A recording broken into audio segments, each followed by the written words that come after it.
পর্যন্ত এই নিয়মগুলি আছে। দ্বীন-ই ইসলামের আলো, কোরআন এবং সুন্নাহর আলো মানুষের ঘরে ঘরে পৌঁছানোর অবস্থায় আছে এবং বছরে 2-3 মাস মানুষ আল্লাহর হাবিব আলাইহিস সালামের সুন্নাহ সম্বন্ধে আলোচনা শোনে কিনা।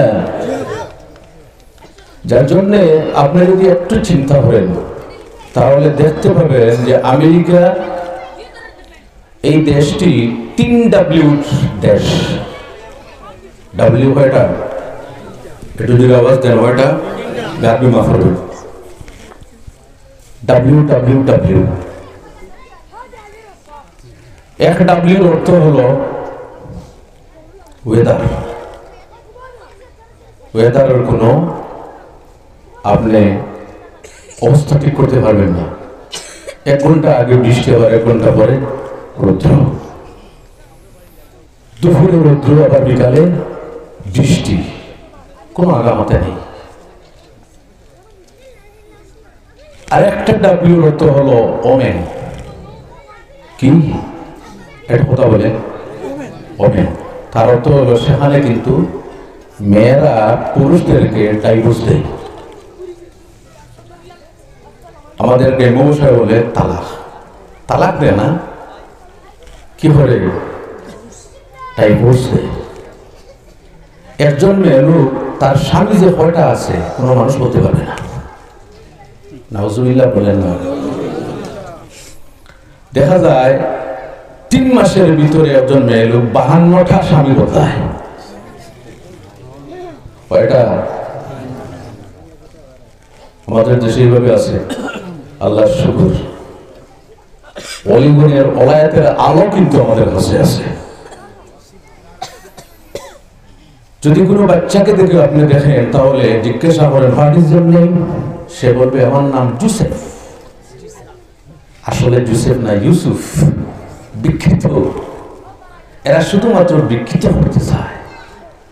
মক্কা শব্দ কত সুন্দর, কিন্তু এরা বলে মেক্কা। ঠিক কিনা? একটু আওয়াজ দিবেন আপনারা। মদিনা শরীফ কি সুন্দর নাম, কিন্তু এরা বলবে মেদিনা। জি, এইভাবে বিখ্যাত স্বভাবটা, অভ্যাসটা তাদের মধ্যে সবচেয়ে বেশি। যদি বাচ্চাকে জিজ্ঞাসা করো what is your fathers name, তোমার বাবার নাম কি, সে বলবে বাবাকে। বাবা আমি জানি না। নাউজুবিল্লাহ মিন যালিক। সে ঘরে গিয়ে বলে মা আমার বাবাকে। ওই যুবকটা সঙ্গে সঙ্গে থানায় কল করা হবে, পুলিশ আসবে, ওই যুবকটাকে ধরে নিয়ে থানায় নিয়ে যাবে, ডিএনএ টেস্ট করবে, তারপরে ধরা পড়বে না এ তোমার বাবা নয়। মার কাছে বলবে ও তো আমার বাবা নয়, তোমার বাবা ওই যুবকটা। ওই যুবকটাকে পুলিশ ধরে নিয়ে আবার ডিএনএ টেস্ট করে, টেস্ট করার পরে ধরা পড়ে এ তোমার বাবা নয়। 25 জন মানুষ টেস্ট করার পরে ধরা পড়ে বাবা কোনটা। নাউজুবিল্লাহ বলেন না। আচ্ছা একটা কথা বলি, কিন্তু আপনারা মনে কোনো কিছু আনবেন না। আমাদের দেশে গরু, ছাগল, মহিষ বাচ্চা দেওয়ার পরে কার সঙ্গে থাকে? জি, কোনো মানুষ তো একথা বলে না। যদি কোনো গাভী হারিয়ে যায় তাহলে সে কিন্তু একথা বলে না যে আমার ষাঁড়ের বাচ্চাটা, আমার যে গরুর বাচ্চা আছে তার বাবা মারা গেছে। আচ্ছা, বাবার কোনো পরিচয় আছে? গরুর বাচ্চার, ছাগলের বাচ্চার বাবার কোনো পরিচয় আছে? এটা জুড়ে আওয়াজ দেন। নাই। এইভাবে চলে সেই দেশে বাবার কোনো পরিচয় নেই।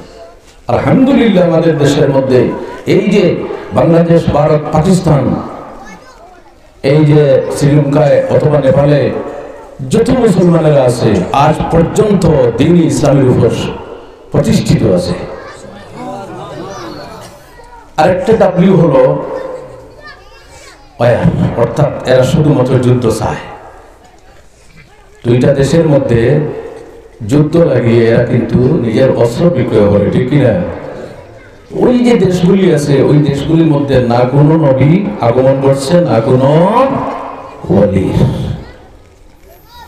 আর এই যে পূর্বাঞ্চল যেটা আছে আমাদের দেশ সহ বাংলাদেশ, পাকিস্তান, তারপরে যে শ্রীলঙ্কা, এরপরে এই আরো কিছু দেশ আছে, এগুলি মিলে হলো পূর্বাঞ্চল, এই পূর্বাঞ্চলের মধ্যে যদিও কোনো নবী আসেননি, কিন্তু আল্লাহ সুবহানাহু ওয়া তাআলা এই দেশগুলির জমিন খেয়ে অসংখ্য অগণিত আউলিয়া কেরাম পাঠিয়ে ধন্য করেছে।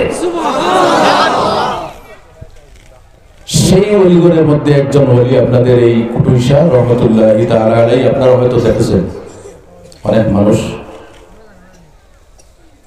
এই আউলিয়া কেরাম যারা, এদের কিন্তু অসংখ্য অগণিত অবদান আছে, যে অবদানগুলি আমরা আমাদের জন্য অস্বীকার করার কোনো সুযোগ নেই। বাইরে আমার এই বাংলাদেশের মধ্যে যখন ভারতের সঙ্গে যুক্ত ছিল, সেখানে কিন্তু কুফর এবং শিরকের আস্তানা ছিল, যেখানে কিন্তু মুসলমান মাঝে মধ্যে যারা থাকতো তাদেরকে কিন্তু হত্যা করা হতো, জবাই করা হতো।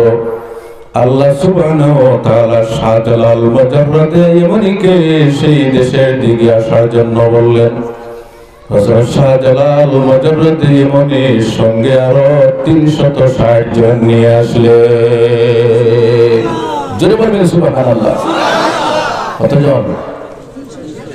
360 জন। আল্লাহু আকবার। সেই যুগে কোনো ভালো যানবাহন ছিল না, গাড়ি ছিল না, ফ্লাইট ছিল না, নতুন করে আধুনিক পদ্ধতির কোন যানবাহন ছিল না। শুধুমাত্র কয়েকটা যানবাহন ছিল, কাটা খচ্চর গুড়া উট। আল্লাহ সুবহানাহু ওয়া তাআলা কোরআন শরীফে বলেন, আল খাইল ওয়াল বিগাল ওয়াল হামিরা লিতারকাবুহা জিনা। হে জগতের মানুষ, আমি তোমাদের জন্য 4টা যানবাহন রেখেছি। কয়টা? 1 নম্বর গাধা। আপনারা দেখছেন গাধা? জি, যদি দেখে থাকেন তাহলে বলে দেখছেন আপনারা? 1 নম্বর গাধা স্লো গতিতে চলে। তারপরে আরেকটা হলো একটু দূর দ্রুতগতির, তার নাম হলো খচ্চর, গাধার থেকে একটু বড়। আবার যদি আপনি এই 2টি প্রাণীর থেকে আরো কিছু দ্রুতগতিতে যেতে চান, তাহলে আল্লাহ সুবহানাহু ওয়া তাআলা আরেকটি রাখলেন, তার নাম হলো ঘোড়া। তার নাম ঘোড়া। যদি আপনি আরো শানদার হিসাবে এই মরুভূমিতে চলতে চান, আল্লাহ সুবহানাহু ওয়া তাআলা বলেন, হে আমার বান্দাগণ, মরুভূমিতে চলার জন্য তোমাদের জন্য আমি আল্লাহ উট রেখেছি। এইভাবে চলাচলের যানবাহন ছিল। কিন্তু অত্যন্ত আশ্চর্যের বিষয়, সুদূর ইয়েমেন থেকে হযরত শাহজালাল মুজাররদে ইয়েমেনে 360 জন নিয়ে আসলেন। কিভাবে? তাদের কাছে কোন ধরনের যানবাহন ছিল না। যখন বাংলাদেশের বর্ডারে আসলেন, আসার পরে দেখতে পেলেন সামনে কিন্তু সুরমা নদী। কোন নদী? সুরমা নদী। এখন তো পার হওয়ার কোনো ব্যবস্থা নেই, পার হওয়ার কোনো ব্যবস্থা নেই। চিন্তা করতে লাগলেন কিভাবে পার হব। তখন কিন্তু গোবিন্দ রাজা রাজত্ব চলছিল। হযরত শাহজালাল মুজাররদে ইয়েমানি রহমাতুল্লাহি তাআলা আলাইহি বলেন, আমরা কিন্তু নিজের শক্তিতে চলি না, আমরা কিন্তু আল্লাহর শক্তিতে চলি। আর শক্তিতে এটা যদি আওয়াজ দেন, আর শক্তিতে, আল্লাহর শক্তিতে। আর যদি কোন মানুষের সঙ্গে আল্লাহর শক্তি থাকে, তাহলে সেই ব্যক্তির সঙ্গে কোন মানুষ দুশ্মনী করে, শত্রুতা পোষণ করে, টিকে থাকবে? কোন লঞ্চ নেই, নৌকা নেই, পার হওয়ার কোনো কিছু নেই। সঙ্গী সাথী যারা, তারা বলতে লাগলো, হে আল্লাহর ওলি, আপনি তো আমাদের নেতা, কিভাবে আমরা এই সুরমা নদীটা পার হব? আল্লাহর ওলি বলেন, আল্লাহ সুবহানাহু ওয়া তাআলার নির্দেশে আমরা এই জমিনে আসতেছি। গতিকে সুরমা নদী পার করানোর দায়িত্ব হলো আমার আল্লাহ। পানির উপর মুসাল্লা বিছাইয়ে দিলেন। সুবহানাল্লাহ। কি বিছাইয়ে দিলেন? আমরা যদি হতাম তাহলে আল্লাহ বলে উপায় নাই, ডুবে মরে যাব, ঠিক কিনা? এই মুসাল্লা এত বড় হলো যেমন লঞ্চের মতো হয়ে গেল। 360 জন সঙ্গী যারা মুসাল্লায় উঠে গেলেন এবং দেখা গেল সুরমা নদী পার হতে লাগলেন, কিন্তু জলের মাধ্যমে পায়ের মাধ্যমে মুসাল্লার এক চুল পরিমাণ ভিজেনি। সুরমা নদীর নিকটে যখন আসলেন আরেকটা সমস্যা, এই সমস্যাটা হলো এই যে গোবিন্দ রাজা যখন বুঝতে পারল একজন দরবেশ 360 জন নিয়ে আসতেছে, যদি আমার দেশে কদম রাখে তাহলে আমার রাজত্ব নিয়ে টানাটানি শুরু হবে। আল্লাহু আকবার। আল্লাহর ওলিগণ কোন মানুষের রাজত্ব পাল্টাবার জন্য কোন জমিনে আসে, কিন্তু তার অস্থিরতা আরম্ভ হয়ে গেছে। কি যে হবে, কয়জন? 360 জন। সে কি করলো, নদীর পারে বড় বড় পাথর রেখে রেখে পুরা দেওয়াল খাড়া করে দিল। কি খাড়া করলো? দেওয়াল। সমস্যা, বড় বড় পাথর। এই পাথর ক্রস করে নদীর ওই পারে যাওয়াটা কিন্তু সম্ভব ছিল। আজানটা হয়ে যান আপনারা, সামান্য সময়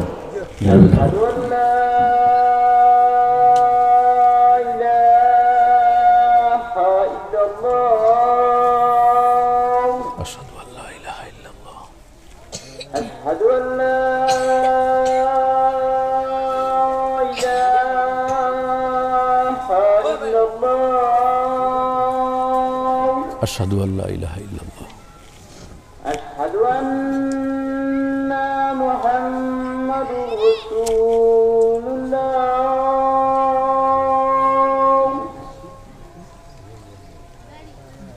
أشهد أن محمد رسول الله صلى الله عليه وسلم حي على السلام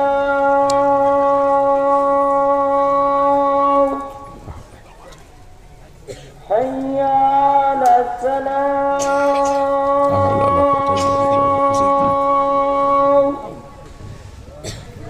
حي على الفلاح لا حول ولا قوة إلا بالله العلي العظيم حي على الفلاح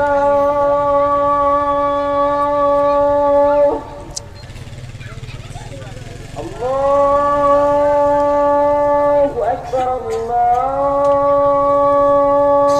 الله أكبر الله أكبر الله أكبر لا إله إلا الله آمين. اللهم اغفر لي اللهم رب هذه الدعوة التامة والصلاة القائمة آت محمدا الوسيلة والفضيلة والدرجة الرفيعة وبعثه مقاما محمودا الذي وعدته وارزقنا شفاعته يوم القيامة إنك لا تخلف الميعاد. دي تنتي بردوشي اللهم سيدنا مولا সামনের দিকে অগ্রসর হন। যুবক ভাইরা, মানুষ আসতেছে কিন্তু আপনারা একটু দয়া করে সামনের দিকে অগ্রসর হন, মানুষদেরকে বসতে দেন। মাওলানা মুহাম্মদ আল্লাহুম্মা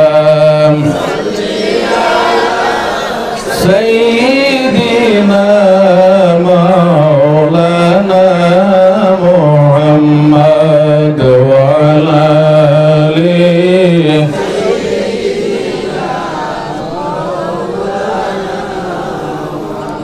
সুরমা নদীর তীরে যখন আসলেন তখন দেখতে পেলেন কি বড় বড় পাথর দিয়ে দেওয়াল খাড়া করে রেখেছে। কোন? গোবিন্দ রাজা। হ্যাঁ, হযরতে শাহজালাল মুজাররদি ওলি রাহমাতুল্লাহ তাআলা আলাইহি কোন ধরনের ভয় পাননি। যখন নদীর ওপারের নিকটে আসলেন তখন জবান থেকে বের করলেন শিল হাট। কোন শব্দ? শিল অর্থ পাথর আর হট অর্থ সরল, এই স্লোগান দিতে লাগলেন। যখন বললেন শিল হট, বলার সঙ্গে সঙ্গে যত বড় বড় পাথর ছিল বাতাসে উড়ে উড়ে পালাতে লাগলো। সুবহানাল্লাহ বলে বাতাসের মতো উড়ে উড়ে পালিয়ে রাস্তা ক্লিয়ার হয়ে গেল। আল্লাহু আকবার। তিনি বললেন, হে আমার সঙ্গী যারা আছো, আজকে আমি গুরু গোবিন্দের মহলের বারিন্দায় গিয়ে নামাজ পড়ব। মার ভাইয়েরা, এদের সম্পর্ক কার সঙ্গে আছে? জুড়ে আওয়াজ দেন। আর কার সঙ্গে আছে? মুহাম্মদুর রাসূলুল্লাহ সাল্লাল্লাহু আলাইহি ওয়াসাল্লামের সঙ্গে। জিজ্ঞাসা করা হলো, হে মুজাররদি ইমানি, আপনাকে একটি প্রশ্ন করব। সেই প্রশ্নটি হলো, মুসলমানেরা কোন কারণে সাদা পোশাক পরিধান করে কিনা? যখন মানুষ হজে যায় তখন তার সঙ্গে দুইটা কাপড় থাকে, বেশিরভাগ সাদা। তারপরে যখন মানুষ মারা যায়, মারা যাওয়ার পরে কি ধরনের কি কালারের কাপড় দেওয়া হয়? আপনারা বলুন, সাদা। তারপরে আপনারা দেখতে পাবেন যখন মেডিকেল কলেজে যাবেন অথবা কোন নার্সিং হোমে যাবেন, নার্স যারা আছে তাদের ড্রেস কোন ধরনের থাকে? ডাক্তার যখন অপারেশন করে, অপারেশনের সময় কোন ধরনের ড্রেস থাকে? সাদা। এখন একটু লাইটলি পরিবর্তন হয়ে গেছে। জিজ্ঞাসা করা হলো কোন কারণে পরিধান করা হয়, তখন হযরত শাহজালাল মুজাররদে ইমানি রাহমাতুল্লাহি তাআলা আলাইহি বলেন, আমি একটু সময় চক্ষু মুছবো। কি করব? চক্ষু মুছবো। জিজ্ঞাসা হলো, ঠিক আছে চক্ষু মুছেন। চক্ষু মুছার পরে উত্তর দিলেন। উত্তর দেওয়ার আগে সে জিজ্ঞাসা হলো, হে শাহজালাল মুজাররদে ইমানি, আপনি কোন কারণে চক্ষু মুছলেন? তিনি উত্তর দিলেন, আমি যখন চক্ষু মুছেছিলাম, চক্ষু মোজার পরে আমার মুহাম্মদুর রাসূলুল্লাহর সঙ্গে আমি ডাইরেক্ট সম্পর্ক প্রতিষ্ঠিত করি। নারায়ে তাকবীর, নারায়ে সালাত। চোখ মুজার সঙ্গে সঙ্গে যার সঙ্গে সম্পর্ক হয় তিনি কে? আমাদের সম্পর্ক আছে।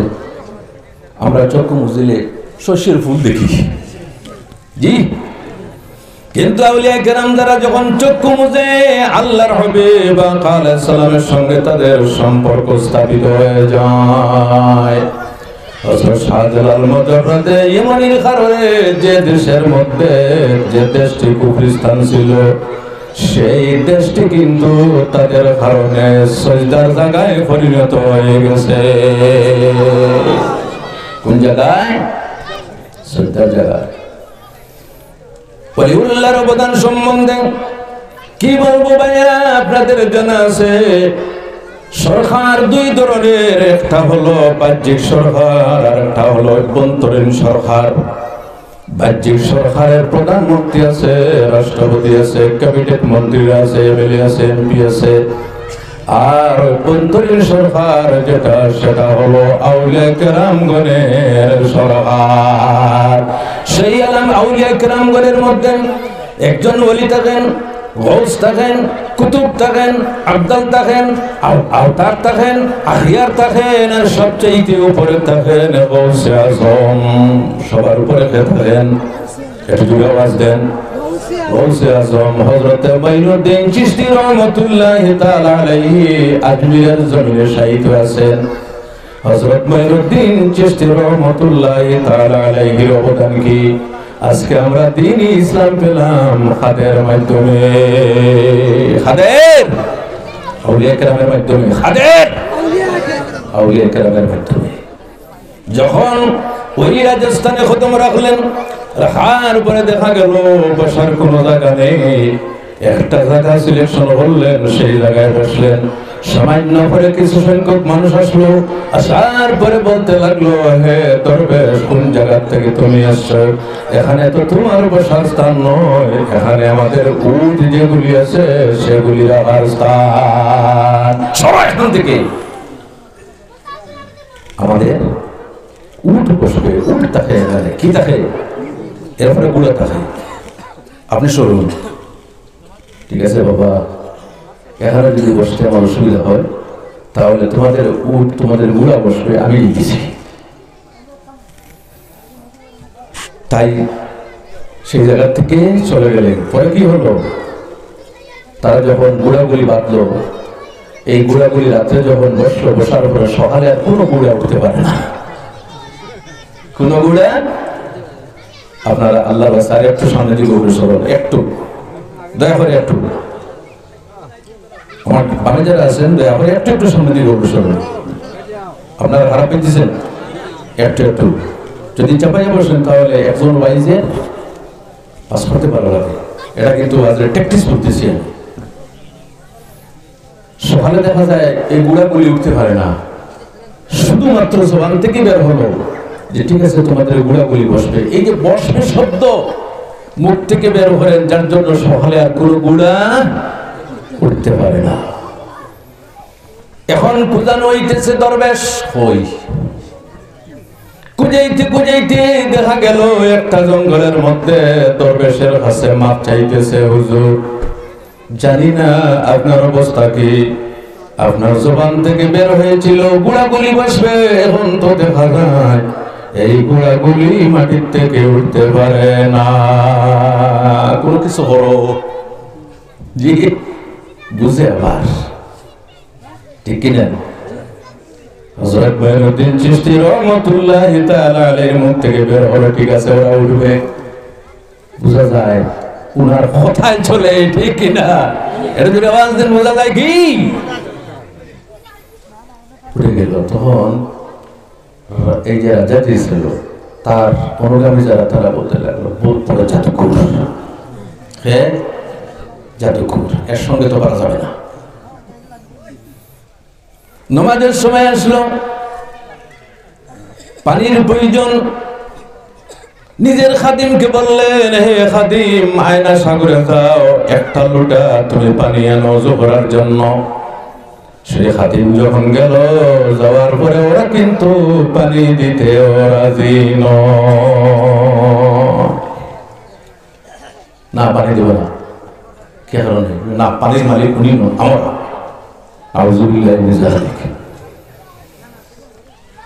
চারটা জিনিস কোন সময় নিষেধ করা যায় না, চারটা জিনিসের মধ্যে একটা জিনিস হলো পানি। পানি কোনো মানুষ কোনোদিন নিষেধ করে না, নিষেধ করে জোরে আওয়াজ দিয়ে নিষেধ করে। তিনি বলেন ঠিক আছে, এক লোটার প্রয়োজন নেই, শুধুমাত্র একটা বাটিতে সামান্য জল দিলে আমার হয়ে যাবে, সামান্য বাটিতে। খাদিম গেল, দেওয়ার পরে বাটির মধ্যে যখন পানি পড়লো, পড়ার পরে দেখা যায় সমস্ত আয়না সাগরের জল বাটির মধ্যে ঢুকে গেছে। জোরে বলুন কিন্তু, সমস্ত আয়না সাগরের জল বাটিতে। আল্লাহু আকবার। এই খবরটা তো চতুর্দিকে ছড়িয়ে পড়লো। এমন এক দরবেশ, যে দরবেশটায় গোটা সাগরের পানি একটা বাটিতে ডুবিয়ে দিছে, এখন শুকনা। কি এটা যদি আওয়াজ দিন, কি শুকনা, জল ছাড়া মানুষ বাঁচবে? এই কথা চতুর্দিকে ছড়িয়ে পড়লো, দেখার জন্য হাজার হাজার মানুষ আসলো। তখন ওই বাদশা বলল, ওই যে দরবেশ, ওই দরবেশের সঙ্গে আমি একজন জাদুকর, একজন সন্ন্যাসীর ব্যবস্থা করতেছি, সে কিন্তু কম্পিটিশন করবে। সন্ন্যাসী সামনে আসলো, আসার পরে বলতে লাগলো, হে দরবেশ তোমার ক্ষমতা কতটুকু, আমি একটু চাই করব। হযরত মুঈনুদ্দিন চিশতি রাহমাতুল্লাহি তাআলা আলাইহি বলতে লাগলেন, তোমার ক্ষমতা কি? বলে আমি বাতাসও কিন্তু উড়তে পারি, বাতাসে করতে পারি, তোমার ক্ষমতা যদি থাকে তাহলে আমি বাতাসে থাকবো, সেই জায়গার মধ্যে আমাকে মাটিতে তুমি নামিয়ে দাও। সে কোথায়? বাতাসে। সে কোথায়? বাতাসে। হযরত মাইনুদ্দিন চিশতি রাহমাতুল্লাহি তাআলা আলাইহি বলেন, আমার বাতাসে উঠতে লাগবে না। খাদিমকে বললেন, হে খাদিম, আমার হরম হই। আগের যুগের মানুষের কি পরিধান করতো? হরম। এখন তো এই হরম নাম শুনলে যুবক যারা আছে তাদের জন্য একটা স্বপ্ন হবে, ঠিক না? জি। খাদিমকে বললেন, হরম দাও। হরমে ফুক দিয়ে যখন বাতাসে ছাড়লেন, এই হরম ওই সন্ন্যাসীর মাথার উপর গিয়ে এমন বাগে ভাবে আঘাত করা শুরু হলো, হরমের পিঠা। কোনটার? আরে বাবারা একটু জুড়ে আওয়াজ দে। হরম, জুতার পিঠা। কোনটার? এই হরমের আঘাত সহ্য করতে না পেরে হযরতে মাইনুদ্দিন চিশতি রাহমাতুল্লাহি তাআলা এর সম্মুখে নেমে পড়ে সে বলতে লাগলো, হে দরবেশ, আমি তো বুঝতে পারি না ভুল হয়েছে, আমি সারেন্ডার হয়ে তোমার কাছে আমি পড়তেছি, হাতটা লম্বা করো, তোমার হাতের মধ্যে আমি ধরে পড়বো, লা ইলাহা ইল্লাল্লাহু মুহাম্মাদুর রাসূলুল্লাহ, লা ইলাহা লা ইলাহা লা ইলাহা ইল্লাল্লাহু মুহাম্মাদুর রাসূলুল্লাহ। কি হলো? মুসলমান হয়ে গেল। কোন প্রেশার ক্রিয়েট করা হয়েছে? কোন জবরদস্তি করা হয়েছে? ইসলাম বলে লা ইকরাহা ফিদ-দ্বীন, ধর্মে কোন জবরদস্তি নেই, কোন পাওয়ার অ্যাপ্লাই করা নেই। এজন্য আমার ভাইয়েরা, পৃথিবীতে ইসলামের প্রচার এবং প্রসার হয়েছে কোন দলের জোরে নয়, কোন তরবারের জোরে নয়, কোন অস্ত্রের জোরে নয়। এই পৃথিবীতে যদি ইসলাম প্রচারিত হয় তাহলে ইসলামের আদর্শের মাধ্যমে। জোরে বলুন সুবহানাল্লাহ। ইসলামের সত্যতার মাধ্যমে, রাসূলুল্লাহর আদর্শের মাধ্যমে, কোন বলপূর্বক ভাবে নয়, কোন ফোর্স অ্যাপ্লাই করে নয়, ইসলামের সত্যতার মাধ্যমে এই পৃথিবীতে ইসলামের প্রচার হয়েছে। বাচ্চারা আছে নিকটে, এদেরকে একটু সরিয়ে দাও। এখন বলি আমার ভাইরা, আস্তে আস্তে মানুষ মুসলমান হতে লাগলো, এমনকি দিল্লি পর্যন্ত ইসলামের আলো এসে গেল। জুড়ে বলুন সুবহানাল্লাহ। দিল্লির মধ্যে একজন ওলি আছেন, সেই ওলির নাম হযরতে খাজা কুতুবউদ্দিন বখতিয়ার কাকি রহমাতুল্লাহি তাআলা আলাইহি। কি নাম? কুতুবউদ্দিন বখতিয়ারের কাকি। কাক শব্দের অর্থ হলো রুটি। কাক শব্দের অর্থ রুটি। আপনারা কথা বলেন না, কাক শব্দের অর্থ রুটি। এই রুটিওয়ালা কি কারণে? হযরতে কুতুবউদ্দিন বখতিয়ার কাকি রহমাতুল্লাহি তাআলা আলাইহি রুটি তৈরির একটা তন্দুর ছিল, চুলা ছিল। চুলাটা মাটির ভিতরে গর্তে। হযরত কুতুবউদ্দিন বখতিয়ার কাকি যখন মানুষ আসতেন তখন নিজের হাতাত এই হাতটি তন্দুরের ভিতরে ঢুকিয়ে সঙ্গে সঙ্গে তাজা রুটি বের করে দিতে। সঙ্গে সঙ্গে তাজা রুটি। যে আয় রুটি খায়, যে আয় রুটি খায়, যে আয় রুটি খায়, তাই নাম হয়ে গেল কাকি। কি নাম হয়ে গেল? হযরতে খাজা কুতুবউদ্দিন বখতিয়ার কাকি রহমাতুল্লাহি তাআলা আলাইহি ছিলেন মাইনুদ্দিন চিশতি রহমাতুল্লাহি তাআলা আলাইহির মুরিদ। হযরত মাইনুদ্দিন চিশতি বলেন, হে কুতুবউদ্দিন বখতিয়ার কাকি, একদিন কিন্তু আমি দিল্লিতে আসব। কোথায় আসব? দিল্লিতে।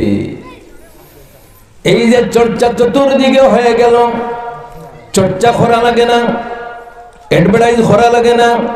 যখন কোন মানুষ আল্লাহর মায়ার হয়ে যায়, হাদিসে বর্ণিত আল্লাহর হাবিব সালাম বলেন, ইন্নাল্লাহা ইযা আহাব্বা আবদান দাআ জিবরাইল, ইয়া জিবরাইল ইন্নী উহিব্বু ফুলানান ফাহিব্বা।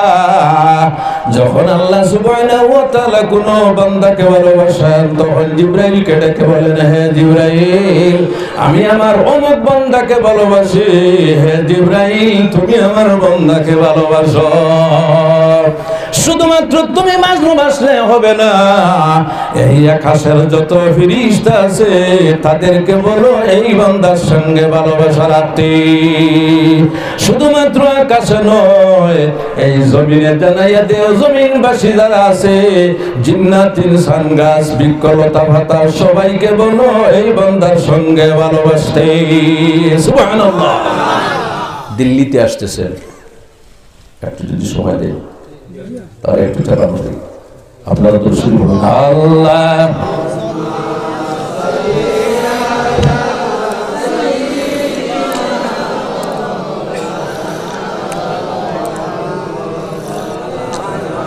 ধীরে ধীরে দুরুশের পড়তে আপনার এত দুর্বল বোঝা যায়। রমজান মাসের আশের সময় যে অবস্থা হয় মানুষের, একটু ধীরে ধীরে আল্লাহুম্মা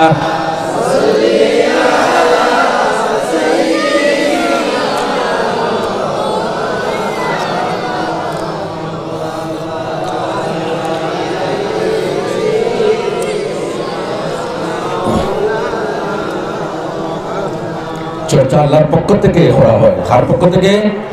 আল্লাহর পক্ষ থেকে। দুনিয়ার কোন মানুষ যদি ওলি নাও মানে কোনো অসুবিধা নেই, কিন্তু আল্লাহ সুবহানাহু ওয়া তাআলা ওলি মানেন। সুবহানাল্লাহ। কোরআনে ওলির আলোচনা আছে। অনেক মানুষ বলে ওলিউল্লাহর নিকটে যাওয়ার প্রয়োজন নেই। নাউযুবিল্লাহি মিন যালিক। আপনারা নাউযুবিল্লাহ বলেন। ওলিউল্লাহর অবদান, ওলিউল্লাহর উপকার আগেও ছিল, এখনো আছে, কিয়ামত পর্যন্ত থাকবে। যদি বলুন সুবহানাল্লাহ। হযরত মুঈনুদ্দিন চিশতি রাহমাতুল্লাহি তাআলা আলাইহি আসতেছেন কোথায়? দিল্লিতে। দেখার জন্য লক্ষ লক্ষ মানুষ রাস্তার দুই পাশে। যখন দিল্লিতে আসলেন, কিছুদিন থাকার পরে আবার যখন আজমিরে ফিরে গেলেন, এই আসা যাওয়ার মধ্যে 90 লক্ষ মানুষ কলিমা পড়ে মুসলমান হয়ে যায়। কত লক্ষ মানুষ? আল্লাহ নবী সাল্লামকে জিজ্ঞাসা করা হয়েছিল, মান আউলিয়াউল্লাহ, ইয়া রাসূলুল্লাহ, আউলিয়া কারা? আল্লাহর হাবিব বলেন, হুমুল্লাযীনা ইযা যুকিরাল্লাহ, যাদেরকে দেখলে আল্লাহ স্মরণ হয়ে যায় তারা হলো ওলি। 90 লক্ষ মানুষ। কোনো প্রেসার দেওয়া হয় নাই, শক্তি প্রয়োগ করে হয় নাই, শুধুমাত্র চেহারাটা দেখে 90 লক্ষ মানুষ মুসলমান হয়ে গেল। আল্লাহু আকবার। আপনার আমার সম্ভব আছে? জি, এই শিলচর টাউনের লিঙ্ক রোড যেটা আছে সর্বনাশ, এটা তো ইউটিউবে দৃশ্য দিবেন। শিলচরে গিয়ে কোনো মানুষকে বলবে, আমি তোমাকে মুসলমান করার জন্য এসেছি, কি অবস্থা হবে? আমার মনে হয় আরেকবার ঘটনা হয়ে যাবে। কথা বুঝেন তো আমার ভাইয়েরা? ওলিউল্লাহকে অস্বীকার করার কোনো দরকার নেই, কোনো সুযোগ নেই। আপনাদের জানা আছে হযরতে আব্দুল কাদের জিলানী রাহমাতুল্লাহি তাআলা আলাইহির হাতে 12 লক্ষ মানুষ কলিমা পড়ে মুসলমান হলো।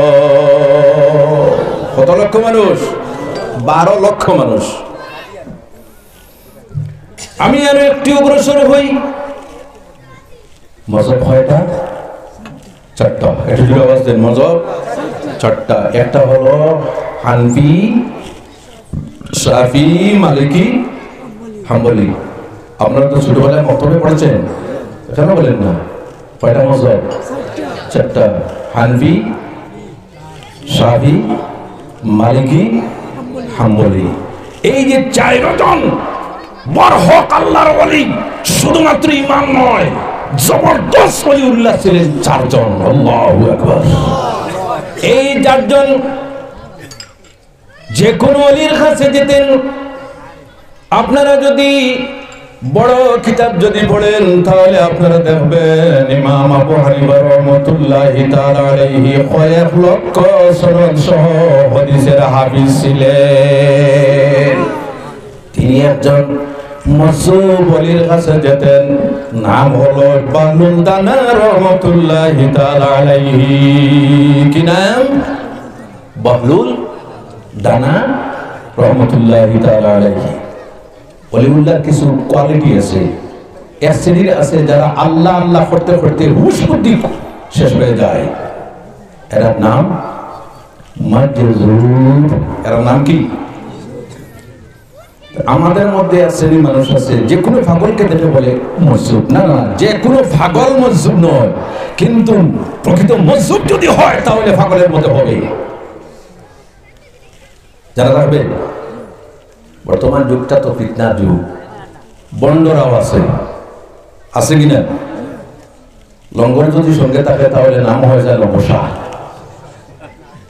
খারাপ পাবেন না, আমি কিন্তু আহলে সুন্নাতের মানুষ। প্রকৃত ওলিউল্লাহ বক্ত কিন্তু হবে। কয়েকটা বাঘ যদি সঙ্গে নিয়ে চলে তাহলে নাম হয়ে যায় বালশা। কি নাম হয়? এক হাত লম্বা দা যদি সঙ্গে থাকে তাহলে নাম হয়ে যায় দাসা। কথা বলতেছি আমার অভিজ্ঞতা থেকে বলতেছি, কোন এক জায়গায় দোকা দিয়ে আমাকে দাওয়াত করা হলো। যাওয়ার পরে দেখি নাউজুবিল্লাহি মিন যালিক, চুল লম্বা হতে হতে কোমর পর্যন্ত। আমি চিন্তা করলাম ছেলে না মেয়ে? জি, চুলের 3টা কাটিং আছে, এর চুলটা কোন কাটিং আমি তো বুঝতে পারলাম না। তারপরে দেখি হাতে একটা দা আছে। কি আছে? একটু জোরে আওয়াজ দিন, কি আছে? আর মেয়ে লোকের সমাবেশ। আমাকে দেখে কিছু সংখ্যক মানুষ বলতে লাগলো, হুজুর আপনি কি ভাবেন? কি লজ্জায় পড়লাম। তবে আপনাদের দুয়ায় আমি মনে মনে নিয়ত করছি আজকে হক আদায় করে যাব। আমি জানি আমার গাড়ির ভাড়া দেওয়া হবে না,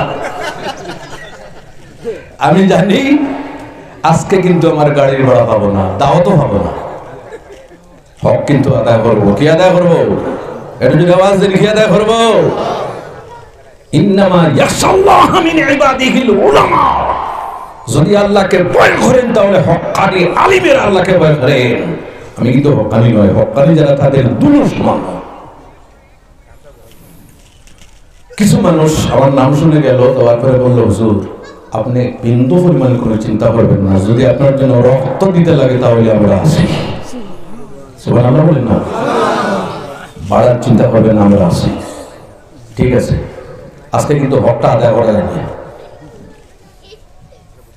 আল্লাহ শুকুর, এমন ভাবে হক আদায় করেছি, ওই যে দালা দা নিয়ে ঘরে বসে রয়েছে, দা নিয়ে ঘরে বসে আসছে, কিন্তু ঘর থেকে বের হয় নাই। এমন শিলাবৃষ্টি হয়েছে, এমন শিলাবৃষ্টি, যে শিলাবৃষ্টির কারণে তার অলায়তের মধ্যে পাঠা পড়ে গেছে। কোনটা পড়ছে?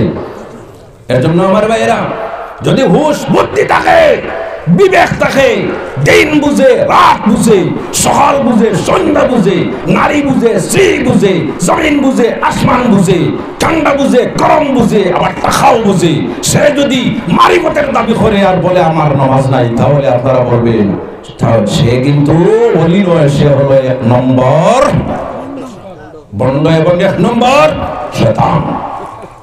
আপনারা ভয় পাইতেছেন? সে কি 1 নম্বর বন্ড শয়তান। এইভাবেও কিছু আছে, আছে কিনা? এটা দূরে আওয়াজ দেন, আছে কিনা? আপনাদের এখানে নাই হয়তো, কিন্তু কোন কোন এলাকায় আল্লাহু আকবার বাজার বড় করো। এজন্য আমার ভাইয়েরা, ইমাম আবু হানিফা রাহমাতুল্লাহি তাআলা আলাইহি বাহলুল দানার কাছে যেতেন। বাহলুল দানা কিন্তু একজন মজজব প্রকৃত আল্লাহর ওলি ছিলেন। হারুন রশিদ বাদশার বিবি জুবাইদা বের হলেন, বের হওয়ার পরে দেখতে পেলেন হযরতে বাহলুল দানা রাহমাতুল্লাহি তাআলা আলাইহি বালু দিয়ে তোপ তোপ তোপ করে বালু দিয়ে তোপ তৈরি করতেছেন। হারুন রশিদ বাদশার বিবি জিজ্ঞাসা হলো, বরুল দানা তুমি এই বালু দিয়ে কি করতেছ? বরুল দ্বারা উত্তর দিলেন, আমি বালু দিয়ে আল্লাহর জান্নাত তৈরি করতেছি। সুবহানাল্লাহ জোরে বলে, কি তৈরি করতেছি? জান্নাত।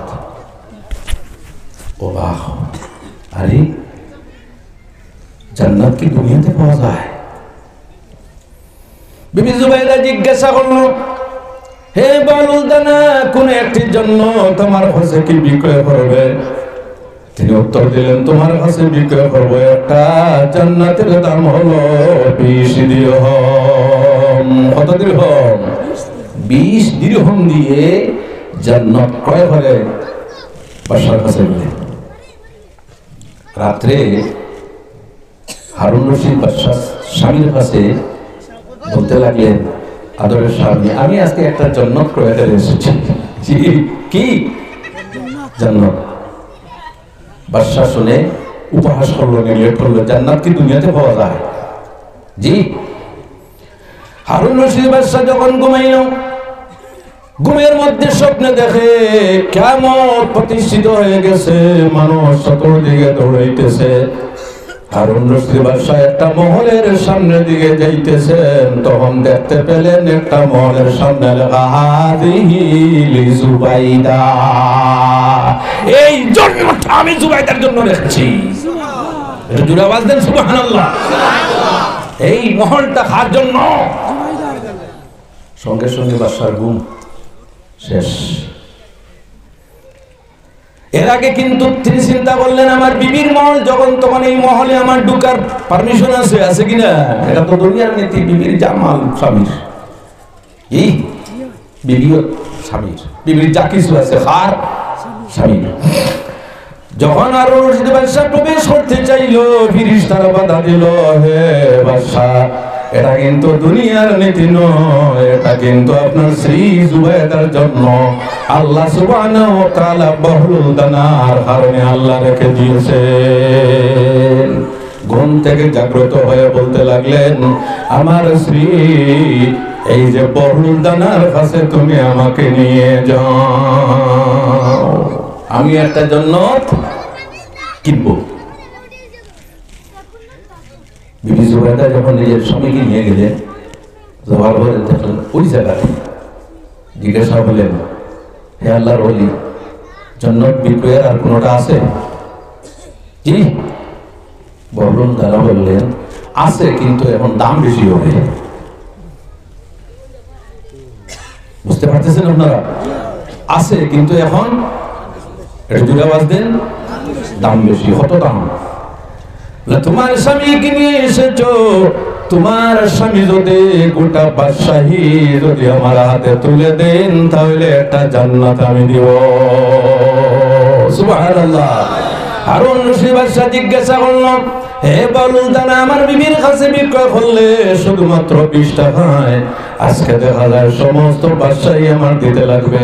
বালুল দানা বলতে লাগলেন, হে হারুন রশিদ বাদশাহ, তোমার বিবি যখন জান্নাত ক্রয় করেছিলেন তখন না দেখিয়া জান্নাত ক্রয় করেছিলেন, এখন তুমি কিন্তু স্বপ্নে দেখিয়া জান্নাত ক্রয় করতে এসেছো, আর দেখলে দাম বেড়ে যায়, তোমার দ্বারা সম্ভব নয়, যাও। এজন্য আমার ভাইয়েরা, এই পৃথিবীতে সবচেয়ে শক্তিশালী কারা? ওলিরা। এখন আমি একটা হাদিসের মধ্যে বুঝিয়ে দিই, আপনারা শুনতেছেন, মনোযোগ আছে? এই পৃথিবীর নিচে কিন্তু, জমিনের নিচে কি আছে? পানি আছে। কি আছে? পানি। আল্লাহ সুবহানাহু ওয়া তাআলা যখন এই পৃথিবীকে সৃষ্টি করলেন, করার পরে দেখা যায় নড়াচড়া করে, তখন আল্লাহ সুবহানাহু ওয়া তাআলা হাজার হাজার পাহাড় সৃষ্টি করে এই পৃথিবীর উপর স্থাপন করে দিলেন পেরেক হিসাবে। ওয়াল জিবালা আওতাদা, যদি কাঠের কোনো টেবিল যদি নড়াচড়া করে, তাহলে আমরা কি করি? লোহা মারি। কি করি? লোহা অথবা যে কোনো একটা পেরেক আমরা কি করি? মারি। এই পৃথিবীর স্থিতিশীলতার জন্য আল্লাহ সুবহানাহু ওয়া তাআলা পাহাড় সৃষ্টি করে এই জমিনের উপর রেখে দিলেন। তখন ফেরেশতারা অবাক হয়ে বলতে লাগলো, জীবনে কোনোদিন পাহাড় দেখি নাই, এর মধ্যে একটা কথা বলি, একটা হলো পাহাড় আর একটা হলো পর্বত। পাহাড় পর্বত দুইটার মধ্যে রেশম আছে কি? আমি একজন টিচার, এজন্য বলতেছি রেশম আছে। ছোট্ট ছোট্ট যেগুলা 700 ফুটের নিচে যেগুলো আছে এগুলাকে বলে পাহাড়, আর 700 ফুটের ঊর্ধ্বে যেগুলো আছে এগুলোর নাম পর্বত। কোনো জায়গায় পাহাড়, কোনো জায়গায় পর্বত, যেখানে যেটার প্রয়োজন সেখানে আল্লাহ সুবহানাহু ওয়া তাআলা সেটাকে দেখছেন, ঠিক কিনা? ফেরেশতা দেখো বা জীবনে কোনোদিন এত বড় বড় জমিন দেখি নাই। আল্লাহর দরবারে জিজ্ঞাসা করেন, হাল মিন খালকিন শাইউন আশাদ্দু মিনহু, আয় আল্লাহ এই পাহাড়ের চাইতে কঠিন, এই পাহাড়ের চাইতে শক্তিশালী আপনার সৃষ্টি জগতের মধ্যে আর কোনো কিছু আছে কি? আল্লাহ সুবহানাহু ওয়া তাআলা বলেন, আমার ফেরেশতারা আছে, সেটা হলো পাথর। সেটা পাথর। একটু জোরে আওয়াজ দিন, সেটা কি? পাথর। পাথর আবার কিন্তু এক সমান নয়। কোন পাথর আছে যে পাথরকে আমরা চুমু দেই, কোন পাথর আছে সেই পাথরকে সামনে রেখে 2 রাকাত নামাজ পড়ি, আছে কিনা? আপনার এই যে রাস্তার মধ্যে অনেক পাথর আছে, আছে কিনা? যাওয়ার সময় কোনো পাথর হাতে নিয়ে কোনো মানুষ চুমা খায়? জি, এটা জোরে আওয়াজ দেন, চুমা খায়। কারণ কি? এই পাথরের মধ্যে কোনো ঐতিহাসিক কোনো ঘটনা জড়িত নয়। সুবহানাল্লাহ। কিন্তু আমার ভাইয়ের একটা পাথর আছে, আল্লাহর ঘর কাবা শরীফের পূব কোণে গঠিত একটা পাথর আছে। এই পাথরের নাম হলো হাজরে আসওয়াদ। এই পাথরের নাম কি? হাজি সাহেব যারা হজে গিয়েছেন তারা বলতে পারবেন। আল্লাহর হাবিব আলাইহিস সালাম বলেন, এই পাথর যখন জান্নাত থেকে আসলো তখন দুধের মতো সাদা ছিল, কিন্তু মানুষ যখন চুমা দিল মানুষের গুনার কারণে কিন্তু পাথরটা কালো হয়ে গেছে। এই পাথর হযরত আদম আলাইহিস সালাম জান্নাত থেকে আসার সময় এনেছিলেন। এই পাথরের মধ্যে একটা গুণ হলো, যখন কোনো মানুষ পাথরের মধ্যে চুমা দেয় তখন তার জীবনের সমস্ত গুনাহ সগীরা মাফ হয়ে যায়। এই পাথরে চুমু খেলে লাভ আছে না লস আছে? সম্পর্ক কার সঙ্গে? নবীর সঙ্গে। সম্পর্ক কার সঙ্গে? নবীর সঙ্গে। সম্পর্ক থাকার কারণে পাথরের দাম বেড়ে গেল। এইভাবে ওলিউল্লাহ যারা, তাদের সঙ্গে কোনো জিনিসের সম্পর্ক যদি হয়ে যায় তাহলে দুনিয়াতেও দাম আছে, আখিরাতেও দাম আছে। এজন্য আল্লাহর হাবিব আলাইহিস সালাম বলেন, লাহু আইনানি ওয়া লিসানু ওয়া শাফাতান, কিয়ামতের দিন এই পাথরের জবান খুলে দেওয়া হবে, পাথরের 2টো চোখ খোলা হবে, আল্লাহর দরবারে সুপারিশ করবে যে আল্লাহ যারা আমাকে চুমা খেয়েছিল তাদের সম্বন্ধে আমি আপনার দরবারে সুপারিশ করতেছি, তাদেরকে আপনি দুজকে পাঠাবেন না। এজন্য আল্লাহ সুবহানাহু ওয়া তাআলা প্রত্যেক মুমিনকে একটিবার হলেও আল্লাহর ঘরে জিয়ারত নসিব করুন। সুবহানাল্লাহ, আমিন। সঙ্গে সঙ্গে আল্লাহর হাবিব আলাইহিস সালামের রওজা শরীফ জিয়ারতের সুযোগ দান করুন। সুবহানাল্লাহ, আমিন। আমার বাইরে আরেকটি পাথর আছে সামান্য দূরে আল্লাহর ঘরের নিকটে, সেই পাথরের নাম হলো মাকাম ইব্রাহিম। কি নাম? মাকাম ইব্রাহিম। সেই পাথর, যে পাথরে দাঁড়িয়ে হযরত ইব্রাহিম খলিলুল্লাহ আল্লাহর ঘর তৈরি করেছিলেন। কিন্তু ঘর তৈরি করার পরে আমার ভাইরা, আমরা যখন দুনিয়াতে ঘর তৈরি করি, ঘর শেষ হওয়ার পরে কিন্তু ইঞ্জিনিয়ার নিয়ে আমরা কি করাই? কি করাই? ফুল ফাইনাল যেটা দেখার সেটা ইঞ্জিনিয়ারের মাধ্যমে আমরা করাই। জি, ইঞ্জিনিয়ার বলে ঠিক আছে, খুব সুন্দর। জি, এইভাবে হয় কিনা? হযরত ইব্রাহিম খলিলুল্লাহ এবং হযরত ইসমাঈল আলাইহিস সালাম দুজন যখন আল্লাহর ঘর তৈরি করলেন, আল্লাহর দরবারে দোয়া করবেন কোন পাথরে দাঁড়িয়ে?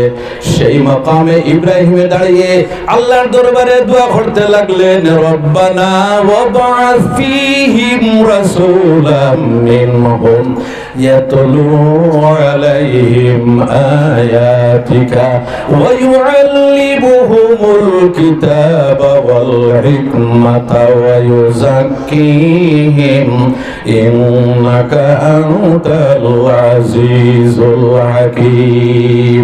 আয় আল্লাহ, আমি তো আপনার ঘর তৈরি করে ফেললাম, এই ঘরের ইমামতি করার জন্য, এই ঘরকে আবাদ করার জন্য আমার আওলাদের মধ্যে একজন রাসূল আপনি দান করুন, যে রাসূল আপনার আয়াতগুলি তিলাওয়াত করবে এবং মানুষকে পবিত্র করবে। এই দোয়া যখন করেছিলেন তখন সেই মাকামে ইব্রাহিম পাথরে দাঁড়িয়ে করেছিলেন। আমার ভাইয়েরা, কত জায়গায় হযরতে ইব্রাহিম আলাইহিস সালামের কদম পড়লো কিন্তু দুইটি পায়ের চিহ্ন বসলো না। কিন্তু এই পাথরে দাঁড়িয়ে আল্লাহর হাবিবের শুভাগমনের জন্য যখন দোয়া করলেন তখন এই পাথরের মধ্যে হযরতে ইব্রাহিম আলাইহিস সালামের দুইটি পায়ের চিহ্ন সঙ্গে সঙ্গে বসে গেল। সুবহানাল্লাহ বলেন। আজ যখন মানুষ তওয়াফ করে তখন এই পাথরটিকে জিয়ারত করে। প্রথমে রেলিং করা আছে, এরপরে গ্লাসিং করা আছে। এখন পর্যন্ত দুইটি পায়ের চিহ্ন এই পাথর তার বুকের মধ্যে ধারণ করিয়া আছে। সুবহানাল্লাহ, আছে কিনা? পাথরের দাম কোন কারণে বাড়লো? নবীর সম্পর্ক আছে। এইভাবে কোন জিনিসের সঙ্গে যখন কোন ওলির সঙ্গে সম্পর্ক হয়ে যায় তখন জিনিসের দাম বেড়ে যায়। এখন আমি হাদিস বলি আমার ভাইয়েরা, আল্লাহর হাবিব আলাইহিস সালামের ইরশাদ, লা ইয়াজালু আবদি ইয়াতাকাররাবু ইলাইয়া বিন-নওয়াফিল হাত্তা আহবাবতুহু ফাইজা আহবাবতুহু ফাকুনতু সামা'হু আল্লাযী ইয়াসমা'ু বিহি ওয়া বাসারাহু আল্লাযী ইউবসিরু বিহি ওয়া ইয়াদাহু আল্লাতী ইয়াবতিশু বিহা ওয়া রিজলাহু আল্লাতী يمشي بها ولئن سألني لأعطينه ولئن استعاذني لأعيذنه। سبحان الله বলেন। মিশকাত শরীফে আছে আল্লাহর হাবিব আলাইহিস সালাম বলেন, যখন কোন মানুষ ফরজ ইবাদত করার সাথে সাথে নফল ইবাদত বندگی করে তখন আল্লাহ সুবহানাহু ওয়া তাআলা বলেন, নফল ইবাদত বندگির মাধ্যমে বান্দা আমার নৈকট্য লাভ করে। যখন আমার নৈকট্য লাভ করে তখন আমি আমার বান্দার দুইটি কানের মধ্যে বিশেষ শক্তি দিয়ে দেই, যে কানের মাধ্যমে সে শুনতে পায়। আমি আমার বান্দার দুইটি চোখের মধ্যে আমার কুদরতি শক্তি দিয়ে দেই, যে দুইটি চোখ দিয়ে দূর জিনিসটা না দেখতে পায়। আমি আমার বান্দার দুইটি হাতের মধ্যে আমার কুদরতি শক্তি দিয়ে দেই, যে হাত দ্বারা সে ধরে। আমি আমার বান্দার পায়ের মধ্যে আমার কুদরতি শক্তি দিয়ে দেই, যে শক্তির মাধ্যমে যানবাহন লাগে না এক জায়গা থেকে অন্য জায়গায় যাইতে শুধুমাত্র কয়েকটা কদম লাগে। আমার ভাইরা, হযরত আদম আলাইহিস সালাম কতটুকু লম্বা ছিলেন? 120 হাত। সুবহানাল্লাহ। কতটুকু লম্বা? 120 হাত। আল্লাহু আকবার। আর পাশে কত? 7 হাত লম্বা। পাশে 7 হাত লম্বা সরণদ্বীপ। এই সরণদ্বীপ থেকে 40 বার পায়ে হেঁটে আল্লাহর ঘরের তওয়াফ করলেন। কতটা কদমে? কতটা কদমে? না, হযরতে আদম আলাইহিস সালামের একটা কদম কতটুকু দূর ছিল? একজন মানুষ 3 দিন পর্যন্ত হাঁটিয়া যতটুকু বসবে হযরতে আদমের একটা ফাড়া হয়। সুবহানাল্লাহ বলেন না? হযরত আদম আলাইহিস সালাম যখন আল্লাহর ঘর পর্যন্ত পৌঁছতেন তখন মাত্র 33টা কদমের প্রয়োজন হতো। সম্ভব আছে আমাদের জন্য? জি। আর নবীর কি ওলিউল্লাহর সমতুল্য হতে পারিনি, আমরা নবীর সমতুল্য কিভাবে হব? নাউজুবিল্লাহ বলুন। এজন্য আমার ভাইয়েরা, আল্লাহর ওলিগণের ক্ষমতা কিভাবে? নফলি ইবাদত বندگی লাগে। কোনটা লাগে? নফলি ইবাদত বندگی। আমরা তো নামাজও পড়ি না, এবার ওলি কোথা থেকে হব? নামাজি ফার্স্ট কোয়ালিটির, কয় কোয়ালিটির? এটা যদি আওয়াজ দেন এখন আপনারা বুঝবেন আপনার কোন কোয়ালিটির মধ্যে আছে।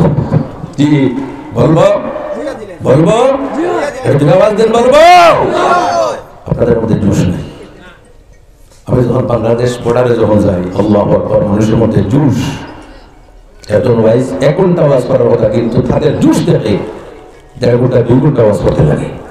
আজকে বোঝা গেছে আপনাদের অবস্থা বড় দুর্বল। ঠান্ডা অসুবিধা করতেছে। আচ্ছা বাইরে আমার নামাজি ফার্স্ট কোয়ালিটির, আজকে এসব নামাজ পড়ে হবে, আপনারা কিন্তু অস্থির হবেন না। এক কোয়ালিটির মানুষ যারা নামাজ পড়েই না, আছে কিনা? একেবারে নামাজ পড়ে না, হয়তো আপনাদের এলাকায় এইভাবে নাই। জি, একেবারে নামাজ না, এক কোয়ালিটির মানুষ। আবার এক কোয়ালিটির মানুষ আছে শুধুমাত্র বছরে 2 দিন আর জুম্মার দিন নামাজ পড়ে। বছরে 2 দিন, কোন 2 দিন? ঈদ উল ফিতর এবং ঈদ উল আজহার দিন যদি চাঁদ দেখা যায় না, তাহলে জবরদস্তি চাঁদ দেখাই দিতে চায়। এই খাদিম সাহেব অমুক মসজিদে ঈদ মোবারক বলেছে, আপনি কোন কারণে ঈদ মোবারক বলো না, ঠিক কিনা? খারাপ করে। এই যে 3 দিন বছরে, জুম্মার দিন আর 2 দিন, তাও জুম্মার দিন লাস্টে যাবে, কিন্তু বাইরে হবে ফার্স্টে। বাইরে হওয়ার সময় 16 জোড়া জুতা ছিটড়িয়ে বাইরে হয়, ঠিক কিনা? আর কোনো কোনো মসজিদে দেখা যায় 500 টাকার 1000 টাকার জুতা নাই, আছে কিনা? আমি বুঝতে পারি না, নামাজি সুর না সুর নামাজি? কোনদিন প্রকৃত নামাজি চোর হইতে পারে না। হযরত আব্দুল কাদের জিলানী রাহমাতুল্লাহি তাআলা আলাইহির মসজিদে দেখা যায় জুতা নাই হয়। আর মসজিদে আওয়াজ দেন, হযরত আব্দুল কাদের জিলানী রাহমাতুল্লাহি তাআলা আলাইহির মসজিদে দেখা যায় নামাজ পড়ার পরে মুসল্লিরা যখন মসজিদ থেকে বের হয়, তখন দেখা যায় জুতা নাই। এই খান্ডটাকে করে ওনার ছেলে করে পিছাবে ছেলে, অবাক মানুষ। আরে গৌসে আজমের ছেলেই কাণ্ড করে। হযরতে গৌসে আজম আব্দুল কাদের জিলানী একজন পাহারাদার রেখে দিলেন, এই জুতাগুলো খেসু হয়, চুরি করেন না, সরাইয়া গর্তে ফেলে দিন। যখন তিনি বুঝতে পারলেন, ধরা পড়লেন, ওনার ছেলে নামাজ শেষ করে নিজের আদরের সাথে ডাক দিয়ে বললেন, বাবা আমার খুলে আসো। খুলে আসার পরে জিজ্ঞাসা করতেছে, রে বাবা, তুমি মসজিদের বাইরে থেকে জুতাগুলো কোন কারণে সরাও? গৌসে আজম আব্দুল কাদের জিলানী রাহমাতুল্লাহি তাআলা আলাইহির ছেলে উত্তর দিতেছেন, আমার আব্বা আপনার খেদমতে বসতে বসতে আমার চোখের মধ্যে এই পরিমাণ ক্ষমতা সৃষ্টি হয়ে গেছে, মসজিদের বাইরে জুতাগুলো দেখার পরে আমি বুঝতে পারি হে গুনাহগার, হে নেককার। জোরে বলুন সুবহানাল্লাহ। যারা গুনাহগার তাদের জুতাগুলো আমি আমার কাপড়ের মধ্যে ভরে আমি গর্তে নিক্ষেপ করি, আর যারা নেককার মানুষ তাদের জুতাগুলো আমি রেখে দেই। ওলিউল্লাহর পাওয়ার আছে কিনা? এটা যদি আওয়াজ দেন, আছে কিনা?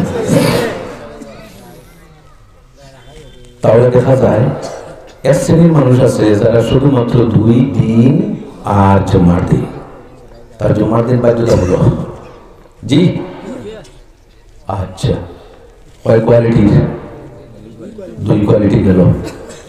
আরেক কোয়ালিটি যারা নামাজ তো পড়ে কিন্তু মন নামাজে থাকে না, ঠিক কিনা? নামাজ পড়ে কিন্তু তার মন ব্যবসায়, নামাজ পড়ে কিন্তু তার মন তার কর্মস্থানে, নামাজ পড়ে কিন্তু তার মনটা বন্ধে, নামাজ পড়ে কিন্তু তার মনটা কিন্তু বাড়িতে নয়, দোকানে। নামাজ পড়ে কিন্তু তার মনটা অফিসে আছে। এইভাবে নামাজ কিন্তু আল্লাহর দরবারে কবুল হবে না, হয় কিনা? এইভাবে আমাদের, জি, এটা আওয়াজ দেন, হয় কিনা? কোন এক মসজিদের ইমাম সাহেব এশার নামাজের ফরজ 5 রাকাত না 6 রাকাত? আপনারা নির্ভীকভাবে উত্তর দেবেন, আমি কিন্তু ভুল বলবো। এশার নামাজের ফরজ 5 রাকাত না 6 রাকাত? 6 রাকাত। বুঝা যায়? ঠিক আছে। ইমাম সাহেব 3 রাকাতে সালাম ফিরিয়ে দিলেন। মুক্তাদিরা পিছন থেকে লোকমা দিল, কোনো লোকমা গ্রহণ করেন না। এইভাবে ইমাম সাহেব লোকমা মানামানি নাই। নামাজ শেষ করার পরে মুক্তাদিরা জিজ্ঞাসা করলো, ইমাম সাহেব আজকে তো আপনি 3-4 রাকাতের পরিবর্তে 3 রাকাতে আপনি সালাম ফিরিয়ে নিলেন। ইমাম সাহেব বলতে লাগলেন, তোমরা কোরআন ও হাদিস দিয়ে কিন্তু দলিল দিতে লাগবে। আচ্ছা আপনারা বলুন তো, সাধারণ মানুষ কি কোনো মাদ্রাসা থেকে কোনো হেদায়া কিতাব আনবে? ফতোয়া আলমগীরি আনবে? ফতোয়া স্বামী আনবে? ইমাম সাহেব কিছু উত্তাপকে দিচ্ছে। খারাপ পাবেন না, যদি কেউ থাকো আল্লাহর রাস্তায় রাগটা করিও না। আমি কিন্তু কোনো ব্যক্তি বিশেষ সেবা করতেছি না। এইভাবে তর্ক চলতেছে। ইমাম তার সালেন্ডার হইতে রাজি নয়। ওনার বক্তব্য কি? দলিল দিতে লাগবে। কি দিতে লাগবে? এটা যদি আওয়াজ দেন আপনারা, কি দিতে লাগবে? দলিল। পিছনে একটা মানুষ ছিল, শুধুমাত্র এরশাদ জামাতে শরীক হয়। সে বললো, ইমাম সাহেব আজকে দলিল যদি দেওয়া লাগে আমি দিব। আলহামদুলিল্লাহ, তুমি দলিল দিবে, দাও দলিল। ইমাম সাহেব, আমার 4টা দোকান আছে। কয়টা? 60 ধরনের ব্যবসা। আমার সময় নেই হিসাব নিকাশ করার। আমি যখন আপনার পিছনে এসে আমি যখন ইফতেতা করি, তখন প্রত্যেকটা রাকাতে একটা দোকানের হিসাব নিকাশ করি। আজ দেখা যায় মাত্র 3 দোকানের হিসাব নিকাশ হয়েছে, একটা দোকান বাকি হয়ে গেছে। তাই আমি বুঝতে পারলাম আজকে নামাজ 3 রাকাত হয় কি না।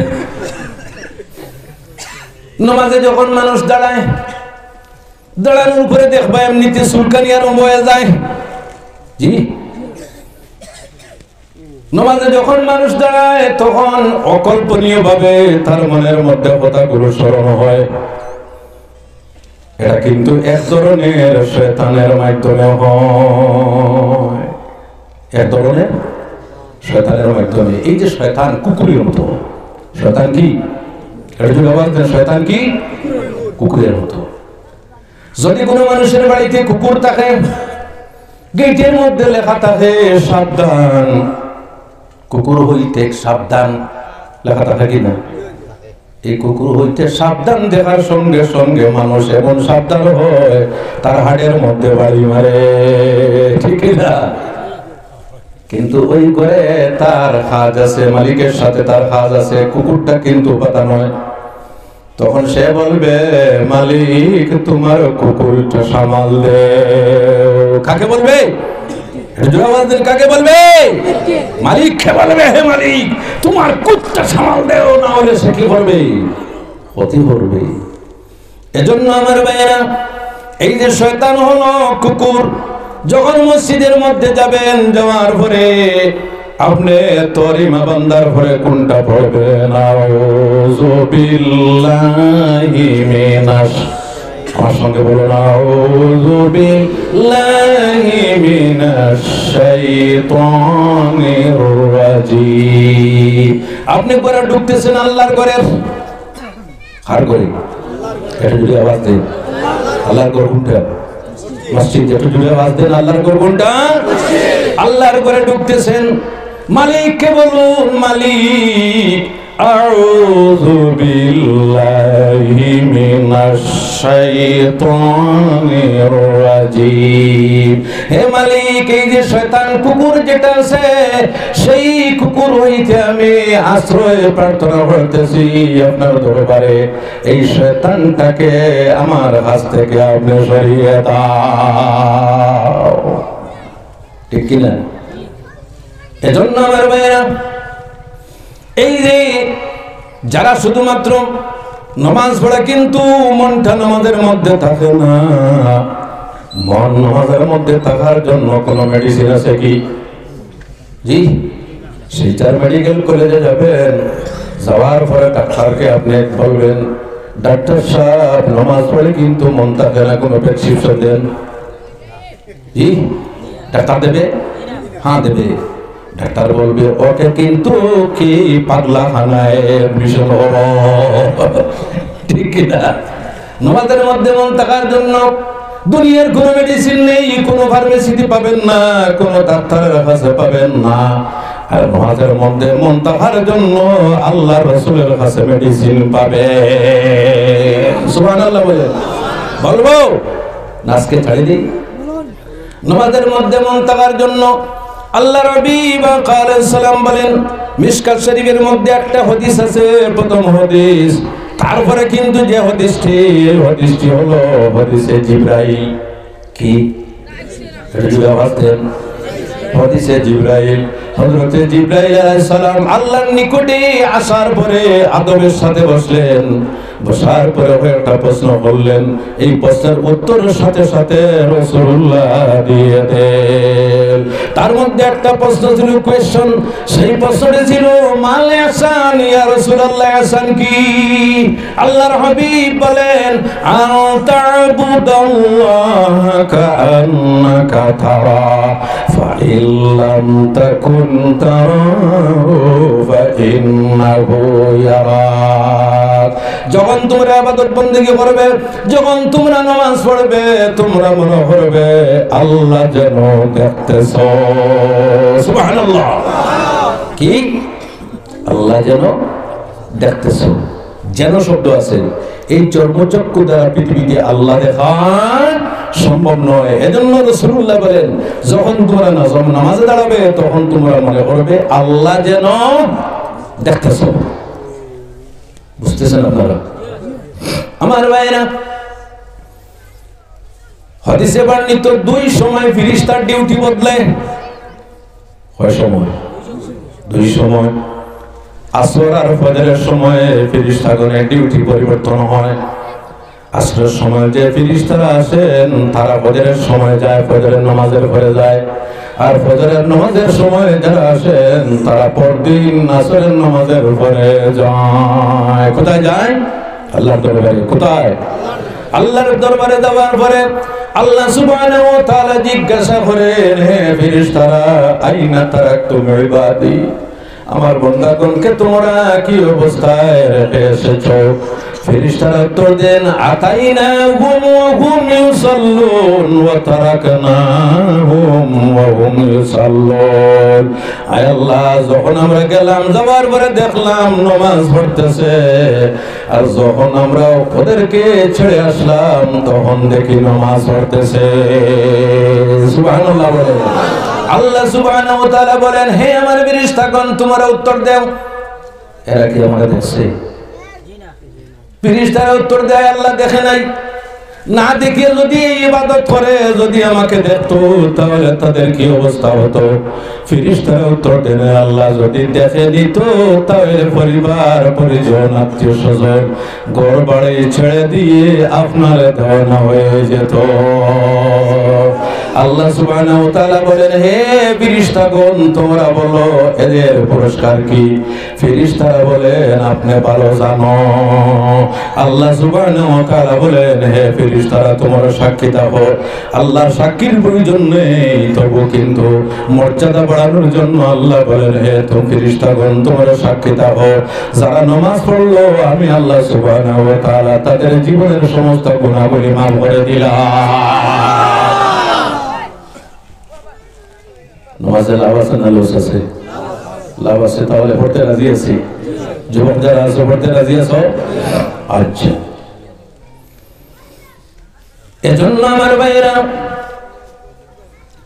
আল্লাহর ওলি যারা, তাদের খানের মধ্যে আল্লাহর কুদরতি শক্তি, তাদের নাকের মধ্যে আল্লাহর কুদরতি শক্তি, তাদের চোখের মধ্যে, এটা জুড়ে দিন, তাদের চোখের মধ্যে, পায়ের মধ্যে। আচ্ছা, এখন উত্তর দেন, একজন মানুষ তার চোখ দিয়ে কত মাইল পর্যন্ত দেখতে পায়? বলতে পারবেন না। 8 মাইল। কতটুকু? যদি তার চক্ষু ঠিক থাকে তাহলে ডাইরেক্টলি কত, যদি ক্লিয়ার থাকে তাহলে কতটুকু দেখতে পায়? 8 মাইল পর্যন্ত সাধারণ মানুষ দেখতে পায়। কিন্তু আল্লাহর ওলি যারা, তাদের দেখার কোনো সীমা নেই। এই পৃথিবীতে মুসল্লায় দাঁড়াইয়া আল্লাহর আরশ পর্যন্ত দেখে। তাহলে সাধারণ মানুষ আর ওলিউল্লাহর মধ্যে বেশ সমাজে কিনা?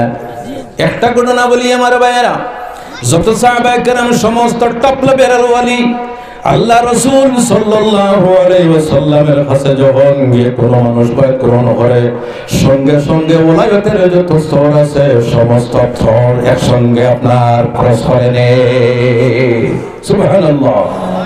আল্লাহ নবী আলাইহিস সালাম যখন মক্কা বিজয় করলেন, মক্কা বিজয় করার পরে কাবা শরীফের ভিতরে এবং বাইরে ছিল 360টা মূর্তি। অসুবিধা আছে বললে? অসুবিধা আছে? আর তাহলে থাকি তো এর জন্য যত অবস্থায় বলতে লাগে কয়টা? 360টা।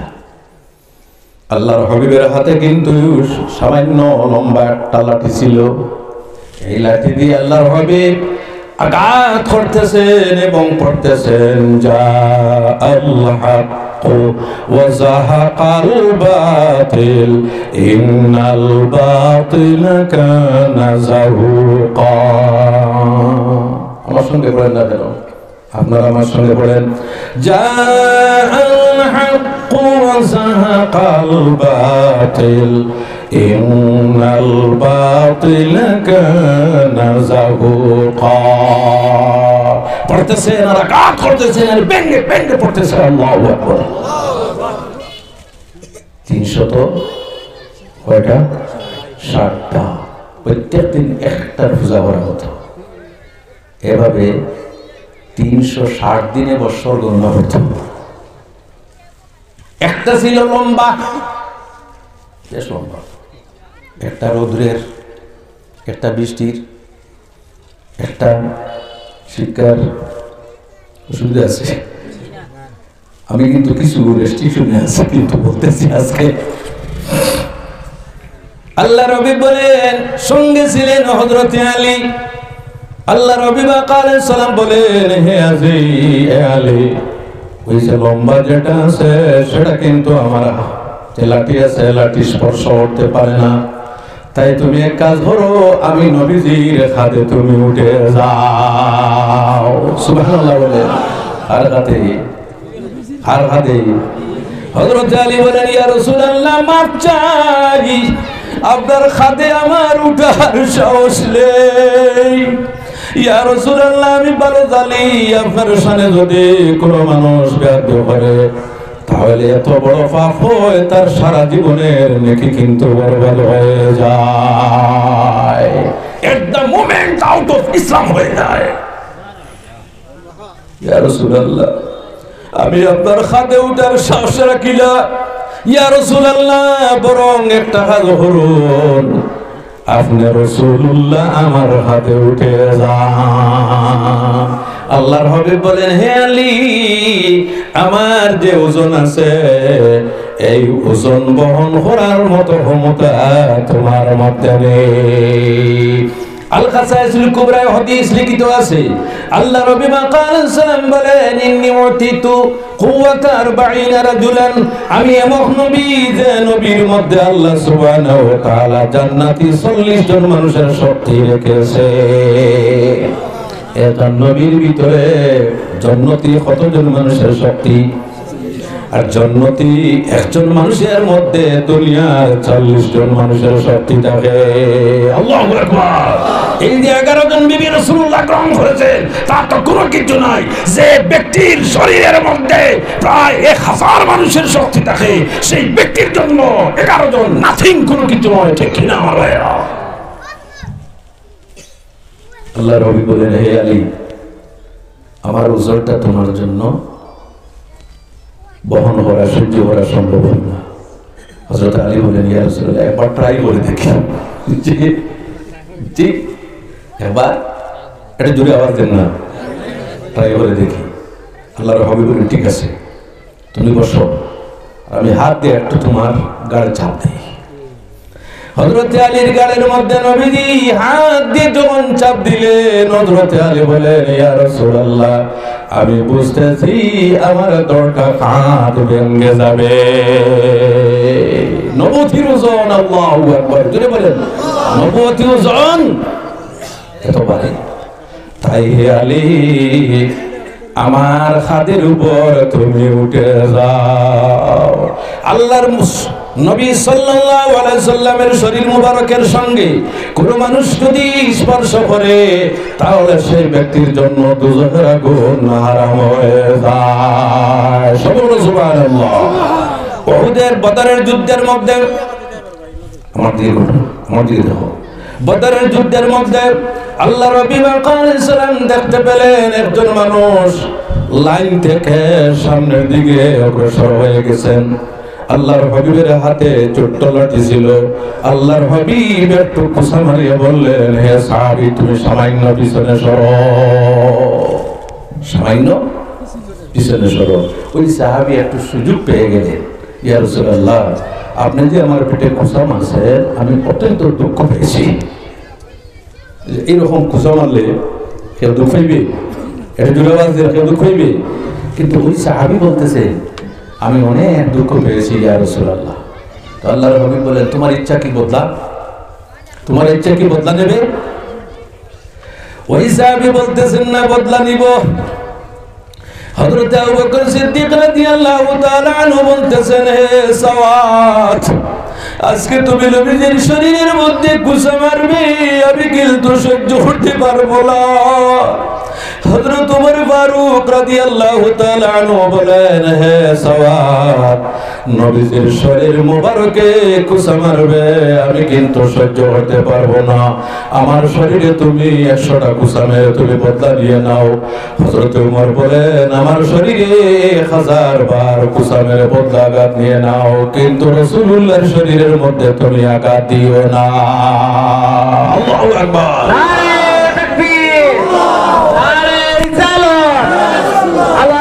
মৌলানা আব্দুল ওয়াহিদ সাহেব, আহলে সুন্নাত ওয়াল জামাত। আমার ভাইরা, আল্লাহর হাবিবের শরীর কি? শরীর মোবারক বলবেন। আল্লাহর হাবিবের শরীর, আল্লাহর হাবিবের মাথা, আল্লাহর হাবিবের খান, আল্লাহর হাবিবের নাক, আল্লাহর হাবিবের পা, আল্লাহর হাবিবের পেশাব পায়খানা মোবারক।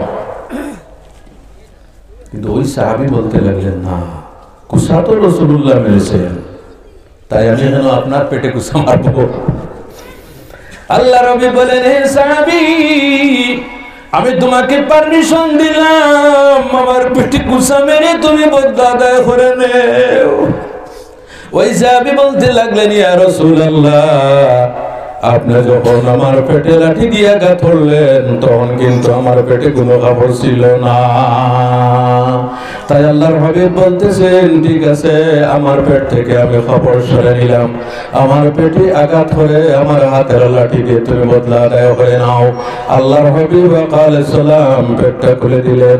দেওয়ার পরে ওই সাহাবী লাঠি হাতের মধ্যে নিয়ে কিছু পিছনে সরলেন। সরার পরে যেমন দৌড় দিয়ে রাসূলুল্লাহর পেট মোবারকে কুসা মারবেন, আল্লাহর হাবিবের পেট মোবারকে গেলেন। যাওয়ার পরে লাঠি মাটিতে রেখে রাসূলুল্লাহর পেট মোবারকে সুমা খাওয়া আরম্ভ করলেন। আল্লাহর হাবিব আলাইহিস সালাম জিজ্ঞাসা করলেন, হে সাহাবী, তুমি আমার পেটের মধ্যে আঘাত না করে তুমি চুমো কোন কারণে খাইতেছো? ওই সাহাবী বলতেছে, ইয়া রাসূলুল্লাহ, আমি দেখতেছি সামান্য ভরে কিন্তু আমি শহীদ হয়ে যাব। ইয়া রাসূলুল্লাহ, আমি দেখতেছি সামনে আমার মওত, এই যুদ্ধের ময়দানে আমি শাহাদাতের শরবত পান করব। গতিকে জীবনের আশা রাসূলুল্লাহর শরীর মুবারকে আমি একটা বার চুমা দিব। যদি আমি রাসূলুল্লাহর শরীর মুবারকে চুমা দেই, তাহলে আমার ভালো জানা আছে এই শরীরের জন্য, মুখের জন্য আল্লাহ দুজোর আগুন হারাম করে দেবে।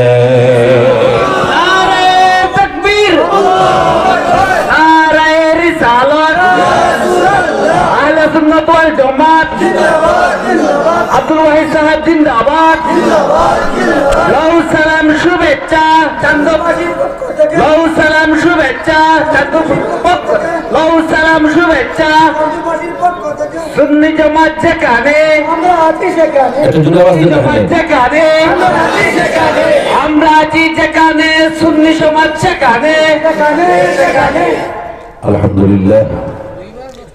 যাই হোক, হযরত ওই সাহাবী আল্লাহর হাবিবের পেটে চুমু হয়ে বদলা আদায় করে নিলেন। এজন্য আমার ভাইয়েরা, একজন মানুষ কতটুকু দেখে? 8 মাইল।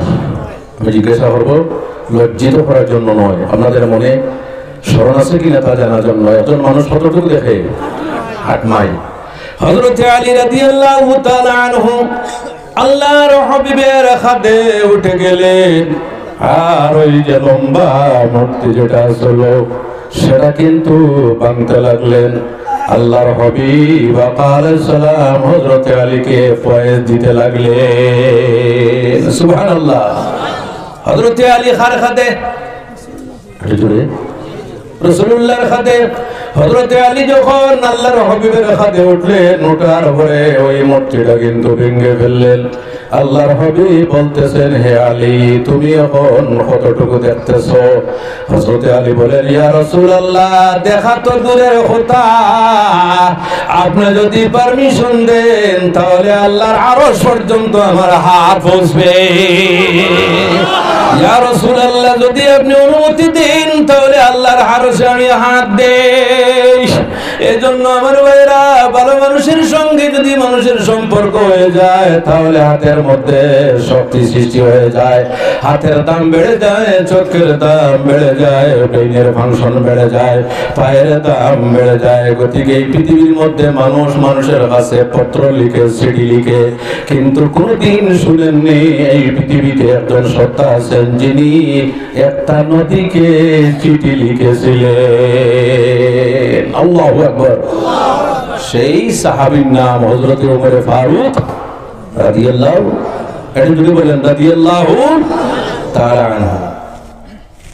আজকে কিন্তু আমার টাইম পুরো আনলিমিটেড, আমি কিন্তু আর বেশি সময় স্বামীর ব্যাপারে কিন্তু দোয়া করে নেব। এই ঘটনা বলে আপনাদের এই যে নীরবতা দেখে আমার ভালো লাগতেছে, আপনারা মনোযোগের সাথে শুনতেছেন, তাই একটু লম্বা হচ্ছে। কোনো অসুবিধা হইতেছে? কষ্ট হচ্ছে না? হযরত ওমর ফারুক রাদিয়াল্লাহু তাআলা আনহুর যুগে মিশরের গভর্নর হযরত আমর ইবনে আস রাদিয়াল্লাহু তাআলা আনহু চিঠি লিখলেন, আমিরুল মুমিনিন, নীল নদের জল শুকিয়ে গেল। এই নীল নদের জল পাইতে হইলে বৎসরের দিন একজন সুন্দরী নারীকে জবা করতে হয়, তারপরে নীল নদের জলের উৎপত্তি হয়। আপনি যদি পারমিশন দেন। হযরত ওমর ফারুক রাদিয়াল্লাহু তাআলা আনহু বললেন, না, পারমিশন দেওয়া হবে না। কোন মানুষকে হত্যা করা ইসলামে পারমিশন নেই। আছে কিনা? কোন মানুষকে হত্যা করা কোন ইসলামে কোন অনুমতিতে নেই। কোন মানুষকে হত্যা করতে পারবে না। এর জন্য মুসলমান কখনো বোমাবাজ হইতে পারে না। মুসলমান প্রকৃত যারা আছে তারা কখনো জঙ্গিবাজ হইতে পারে না। ঠিক কিনা আমার ভাইয়েরা? হযরত ওমর ফারুক বললেন, ব্যবস্থা আমি করব। কে করবে? ওমর ফারুক রাদিয়াল্লাহু তাআলা আনহু। তিনি নীল নদের নামে একটা চিঠি লিখলেন। সুবহানাল্লাহ। কার নামে? কি চিঠি লিখতেছেন? মির উমর বিন খাত্তাব ইলা নীল মিসর, আম্মা বাদ, ইয়া নীল, ফাইন কুনতা তাজরি বিনফসিকা ফালা হাজাতা লানা ইলাইক, ওয়া ইন কুনতা তাজরি বিআমরিল্লাহি ফাজরি। হে নীল নদ, আমি উমর বিন খাত্তাব আমিরুল মুমিনিন বলেননি, খলিফাতুল মুসলিমিন লিখেননি। লিখেন কি? আমি উমর বিন খাত্তাব তোমাকে আমি বলতেছি, যদি তুমি নিজে নিজে প্রবাহিত হও তাহলে তোমার জলের কোনো প্রয়োজন নেই, আর যদি আল্লাহর হুকুমে যদি প্রবাহিত হও তাহলে সঙ্গে সঙ্গে আমার চিঠি পাওয়ার কারণে তুমি প্রবাহিত হয়ে যাবে। সুবহানাল্লাহ। এই খবর যখন গোটা মিশরে ছড়িয়ে পড়ল, ইহুদি, খ্রিস্টান, মুসলমান, হাজার হাজার মানুষ নীল নদের কিনারে দাঁড়িয়ে আছে দেখার জন্য উমর ফারুকের চিঠি পাওয়ার পরে নীল নদের কি অবস্থা হয়। আল্লাহু আকবার। এটা কোন নদী আমাদের কথা মানে? পানি আমাদের কথা মানে? কখনো। লক্ষ লক্ষ মানুষ দাঁড়িয়ে অপেক্ষা করতেছে। এদিকে দেখুন, হযরত আমর ইবনে আস রাদিয়াল্লাহু তাআলা আনহুর যখন চিঠি হস্তগত হলো, হযরত ওমর ইবনে খাত্তাব রাদিয়াল্লাহু তাআলা আনহুর চিঠি নীল নদে ছাওয়া হইতেছে। এদিকে দেখুন, যখন নীল নদে ছাওয়া হইতেছে তখন দেখা গেল হযরতে ওমর ইবনে খাত্তাব রাদিয়াল্লাহু তাআলা আনহু বলতেছেন, হে নীল নদ, আমার চিঠি পাওয়ার সঙ্গে সঙ্গে তোমরা কিন্তু দেখবে নীল নদের মধ্যে জল আসছে কিনা। আমার দিকে মনোযোগ আছে আপনাদের? চিঠি নীল নদে নিক্ষেপ করা হইতেছে। আল্লাহু আকবার। হযরত আমর ইবনে আস গভর্নর ছিলেন, ওনার অন্তরের মধ্যে অস্থিরতা আরম্ভ হয়ে গেছে। হায় হায়, চিঠির সঙ্গে সঙ্গে নীল নদ প্রবাহিত হবে।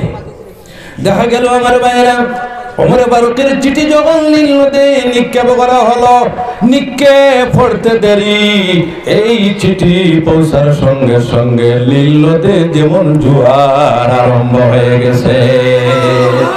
এই ঘটনা দেখার পরে লক্ষ লক্ষ ইহুদি খ্রিস্টান কলিমা পড়ে মুসলমান হয়ে যায়। মানুষ যখন আল্লাহর ওলি হয়, মানুষ যখন প্রকৃত আল্লাহর বান্দা হয়, তখন তার হাতের মর্যাদাও বেড়ে যায় কিনা? এজন্য আমার ভাইরা, আমি শুরু করতে সময় আল্লাহর কালাম থেকে একটা আয়াত শরীফ তিলাওয়াত করেছিলাম, ইয়া আইয়ুহান নাসু তাকু রাব্বাকুম, ইয়া আইয়ুহান নাসু তাকুল্লাহা ওয়া কুনু মা'আস সাদিকিন। হে বান্দাগণ, আমাকে ভয় করো আর ভালো মানুষ যারা তাদের সঙ্গী হয়ে যাও। সুবহানাল্লাহ। ভালো মানুষ যারা তাদের সঙ্গী হয়ে যাও, তাহলে কি হবে? তোমরা নিশ্চয় ভালো হবে। সৎ সঙ্গে স্বর্গবাস আর অসৎ সঙ্গে সর্বনাশ। আমাদের গ্রাম্য ভাষায় একটা প্রবাদ বাক্য আছে কিনা? এগুলা কিন্তু একেবারে মিথ্যা নয়, হাদিসের সঙ্গে মিল আছে। আর একটা হাদিস শরীফ পড়েছিলাম, আল্লাহর হাবিব বলেন, ইত্তাকু ফিরাসাতাল মুমিন ফাইন্নাহু ইয়ানজুরু বিনুরিল্লাহ। হে মুমিনগণ, আল্লাহর ওলি যারা আছে তাদের দূরদর্শিতা থেকে তোমরা বাঁচিয়ে থাকিও। এরা কিন্তু চোখের পাওয়ার দিয়ে দেখে না, এরা কিন্তু আমি আল্লাহর দেওয়া নূর দ্বারা দেখে থাকে। এজন্য আমরা আউলিয়া কেরাম যারা পৃথিবীতে আছেন, এদের কাছে প্রকৃত যারা, এদের কাছে আমরা যাই কিনা, এবং যারা এই দুনিয়া থেকে বিদায় নিয়েছেন তাদের কাছে যাই, জিয়ারত করি কিনা? আপনাদের জিয়ারত করবেন, কিন্তু কখনো শ্রদ্ধা করবেন না আল্লাহ ব্যতীত অন্যকে শ্রদ্ধা করা কিন্তু শিরক। কি? আল্লাহ সুবহানাহু ওয়া তাআলা আমাদের প্রত্যেককে নেক আমল করার এবং নেক মানুষের সংগ্রহণ করার তৌফিক দান করুন। সবাই বলুন আল্লাহুম্মা আমিন। আমার বুজুর্গগণ, আমার কিন্তু নিয়ম, আমি যেখানে যাই আল্লাহর হাবিব আলাইহিস সালামের শানে সালাম পেশ করি। আমার দোয়া কবুল, আমার ওয়াজ কবুল হইতে পারে, কোনো গ্যারান্টি নেই, কিন্তু আল্লাহর হাবিবের মিলাদ শরীফের ঘরে কিন্তু সব কবুল হইতে পারে, ঠিক না? আসুন আমরা আল্লাহর হাবিবের শানে সালামের নজরানা পেশ করি। ইয়া নবী সাল্লাল্লাহু আলাইহি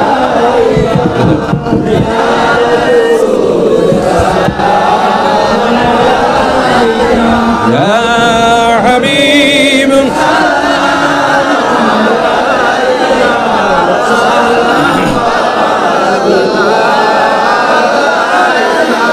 मुस्तफा जाने रहमत पे जुड़े जुड़े सलाम शमे बज़ में हिदायत पे लाखों सलाम मुस्तफा जाने रहमत पे लाखों सलाम शमे बज़ में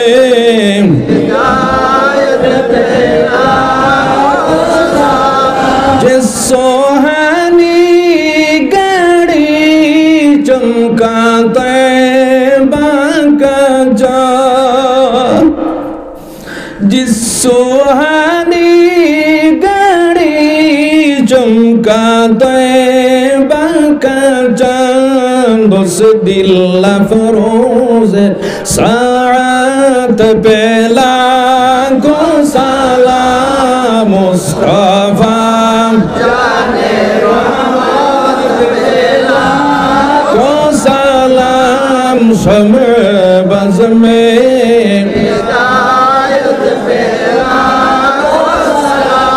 हम यहाँ से पुकारे वो वहाँ सुने, हम यहाँ से पुकारे वो वहाँ सुने। ऐसी क़ुव्वत समाअत पे लाखों मुस्तफ़ा जाने रहमत पे को सलाम। शम्अ बज़ में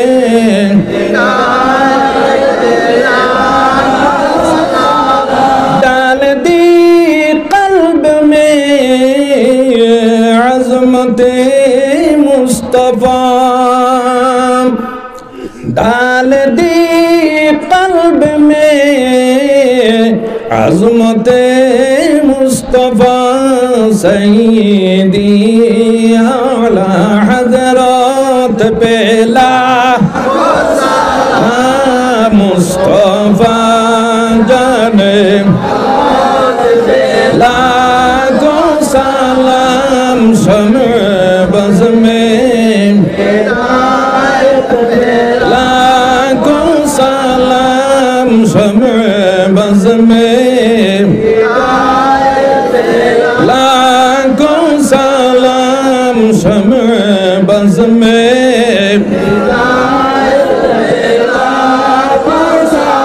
या नबी सलाम अलैका,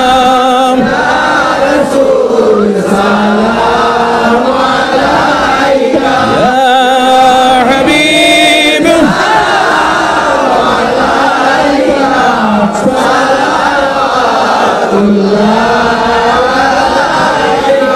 আমাদের মোদের বাসনা যেতে চাই সোনার মদিনা।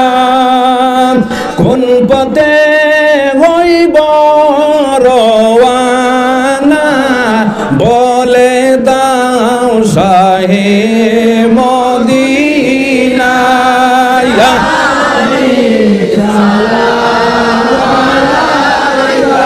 या रसूल सलाम,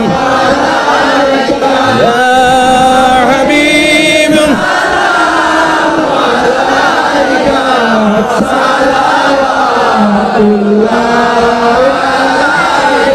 या रसूल अल्लाह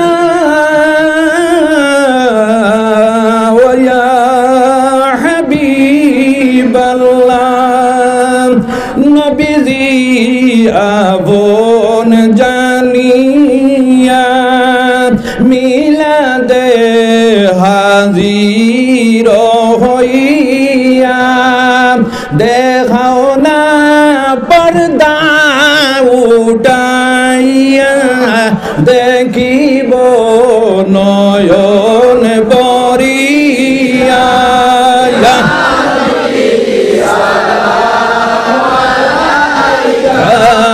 या रसूल या हबीब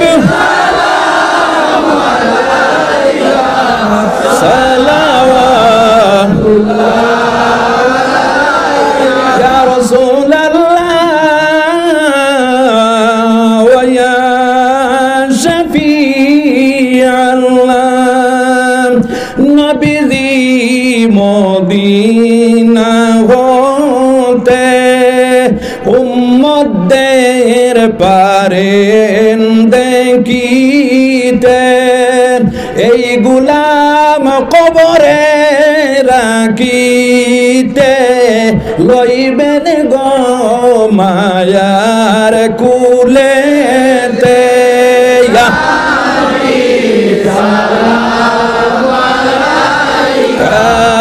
या रसूल सलाम अलैका, या हबीब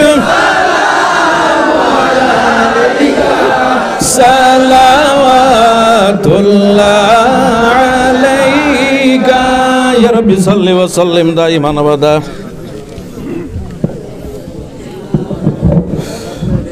على نبيك خير الخلق كلهم بجرب درود السلام برگزید نبی پر اپنے مدام محمد یا رسول اللہ محمد یا رسول اللہ شفاعت کی دین اللہ محمد یا رسول جرے جرے پڑھ بے محمد یا رسول اللہ محمد یا رسول اللہ شفاعت کی دین اللہ محمد یا رسول اللہ الحمد لله رب العالمين والعاقبة للمتقين والصلاة والسلام على رسول الله وحبيب الله محمد وآله وأصحابه أجمعين ربنا ظلمنا أنفسنا وإن لم تغفر لنا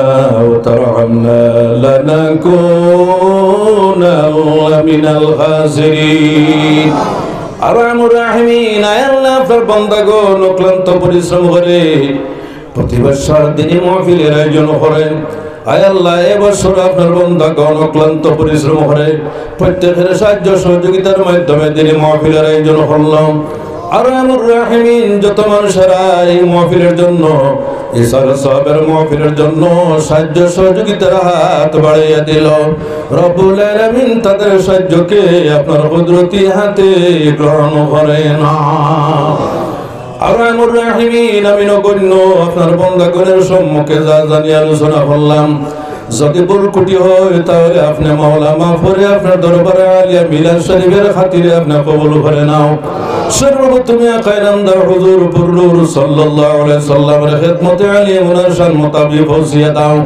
আপনার হাবিবের খাতিরে হযরত আদম আলাইহিস সালাম থেকে আরম্ভ করে আজ পর্যন্ত যত মুমিন মুমিনাত কবর বাসিন্দা হয়ে গেছেন তাদের উপর সুপাকের উপর পৌঁছিয়ে দাও বিশেষ করে কুটাইশার রহমাতুল্লাহি তাআলা আলাইহির উপকে সবটুকু পৌঁছিয়ে দাও যত হক্কানি উলামায়ে কেরাম এবং আউলিয়া কেরাম এই দুনিয়ার জমিন ছেড়ে কবরবাসী হয়ে গেছেন তাদের আরওয়াতে এবার উপর সবটুকু পৌঁছে দিয়ে তাদের মর্যাদা অনেক অনেক উন্নীত করে দাও আরহামুর রাহিমিন তাদের খাতিরে আমাদের জীবনের সমস্ত গুনাহগুলি মাফ করে দাও আয় আল্লাহ এই অঞ্চলে এবং আমাদের যাদের মা এবং বাবা দুলিয়ে ছাড়িয়ে কবরের বাসিন্দা হয়ে গেছে আরহামুর রাহিমিন আমরা নয়নে দেখতেছি না আমাদের মা বাবার সঙ্গে কি ধরনের ব্যবহার করা হইতেছে আরহামুর রাহিমিন আমাদের বদআমলের কারণে যদি আমাদের মা বাবাকে আযাব দিয়ে ধরে নাও আমাদের সবটুকু পৌঁছে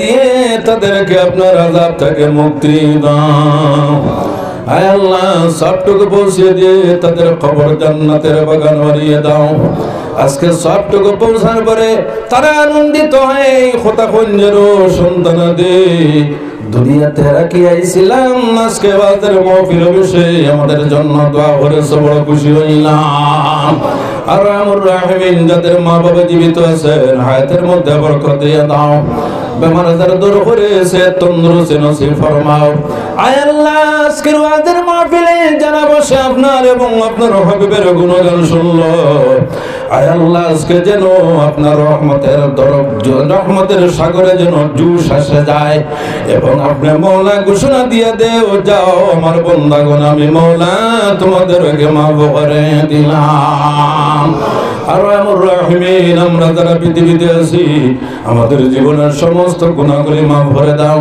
বাদবাকি যে জীবন রয়েছে সেই জীবনে আবার ওয়াজ করার ক্ষমতা দিয়ে দাও আরহামুর রাহিমিন আমাদের প্রত্যেককে আপনি পাক্কা নামাজি বান্দা বানিয়ে দাও মা বোন যারা ঘরের মধ্যে আছে তাদেরকেও মাফ করে দাও আরহামুর রাহিমিন আমাদের জীবনের যত ধরনের সমস্যা আছে পারিবারিক সমস্যা আর্থিক সমস্যা সামাজিক সমস্যা রাজনৈতিক সমস্যা আয় আল্লাহ আপনার কুদরতের মাধ্যমে এই সমস্যাগুলি সমাধানের পথ বের করে দাও আরহামুর রাহিমিন আমাদের দেশে পরিবারের শান্তি প্রতিষ্ঠিত করো আয় আল্লাহ আমরা যারা পৃথিবীতে আছি আমাদের মধ্যে একতা সৃষ্টি করার বড় মানসিকতা আপনি দান করো আয় আল্লাহ যারা ইসলামের বিরুদ্ধে ষড়যন্ত্র করতেছে তাদেরকে হেদায়েত নসিব করো।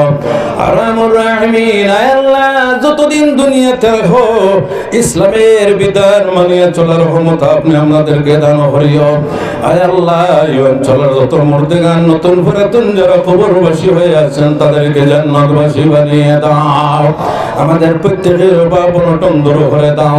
যে যে দরদের যায় ব্যস্ততার মধ্যে আছে বরকত দান করো।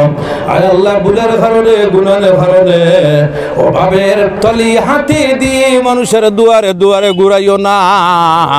আর আমুর রাহিমিন, আপনার দরবারে নিবেদন করি, জানি না কতদিন দুনিয়াতে থাকবো, যাওয়ার আগে আমাদের প্রত্যেককে তওবা নসিব করিও। আর আমুর রাহিমিন, মরণের সময় যখন আসবে তখন আমাদের হুঁশ বুদ্ধি ঠিক রাখিও। আয় আল্লাহ আপনার হাবিব আলাইহিস সালাম আমাদের সম্মুখে রাখিও। আপনার হাবিব যদি দেখি তাহলে মরণের যন্ত্রণা অনুভব হইবে না। আর মরণের সময় আপনার হাবিব আলাইহিস সালাম আমাদের সম্মুখে রাখিও। আয় আল্লাহ নয়ন ভরে দেখাইও এবং আমাদের জবান থেকে জীবনের শেষ কথাটা বাইর করাইও। লা ইলাহা ইল্লাল্লাহু মুহাম্মাদুর রাসূলুল্লাহ। সুবহান রাব্বিকা রাব্বিল ইজ্জাতি আম্মা ইয়াসিফুন ওয়া সালামুন আলাল মুরসালিন ওয়ালহামদুলিল্লাহি রাব্বিল আলামিন। আমিন। আসসালামু আলাইকুম ওয়া রাহমাতুল্লাহ।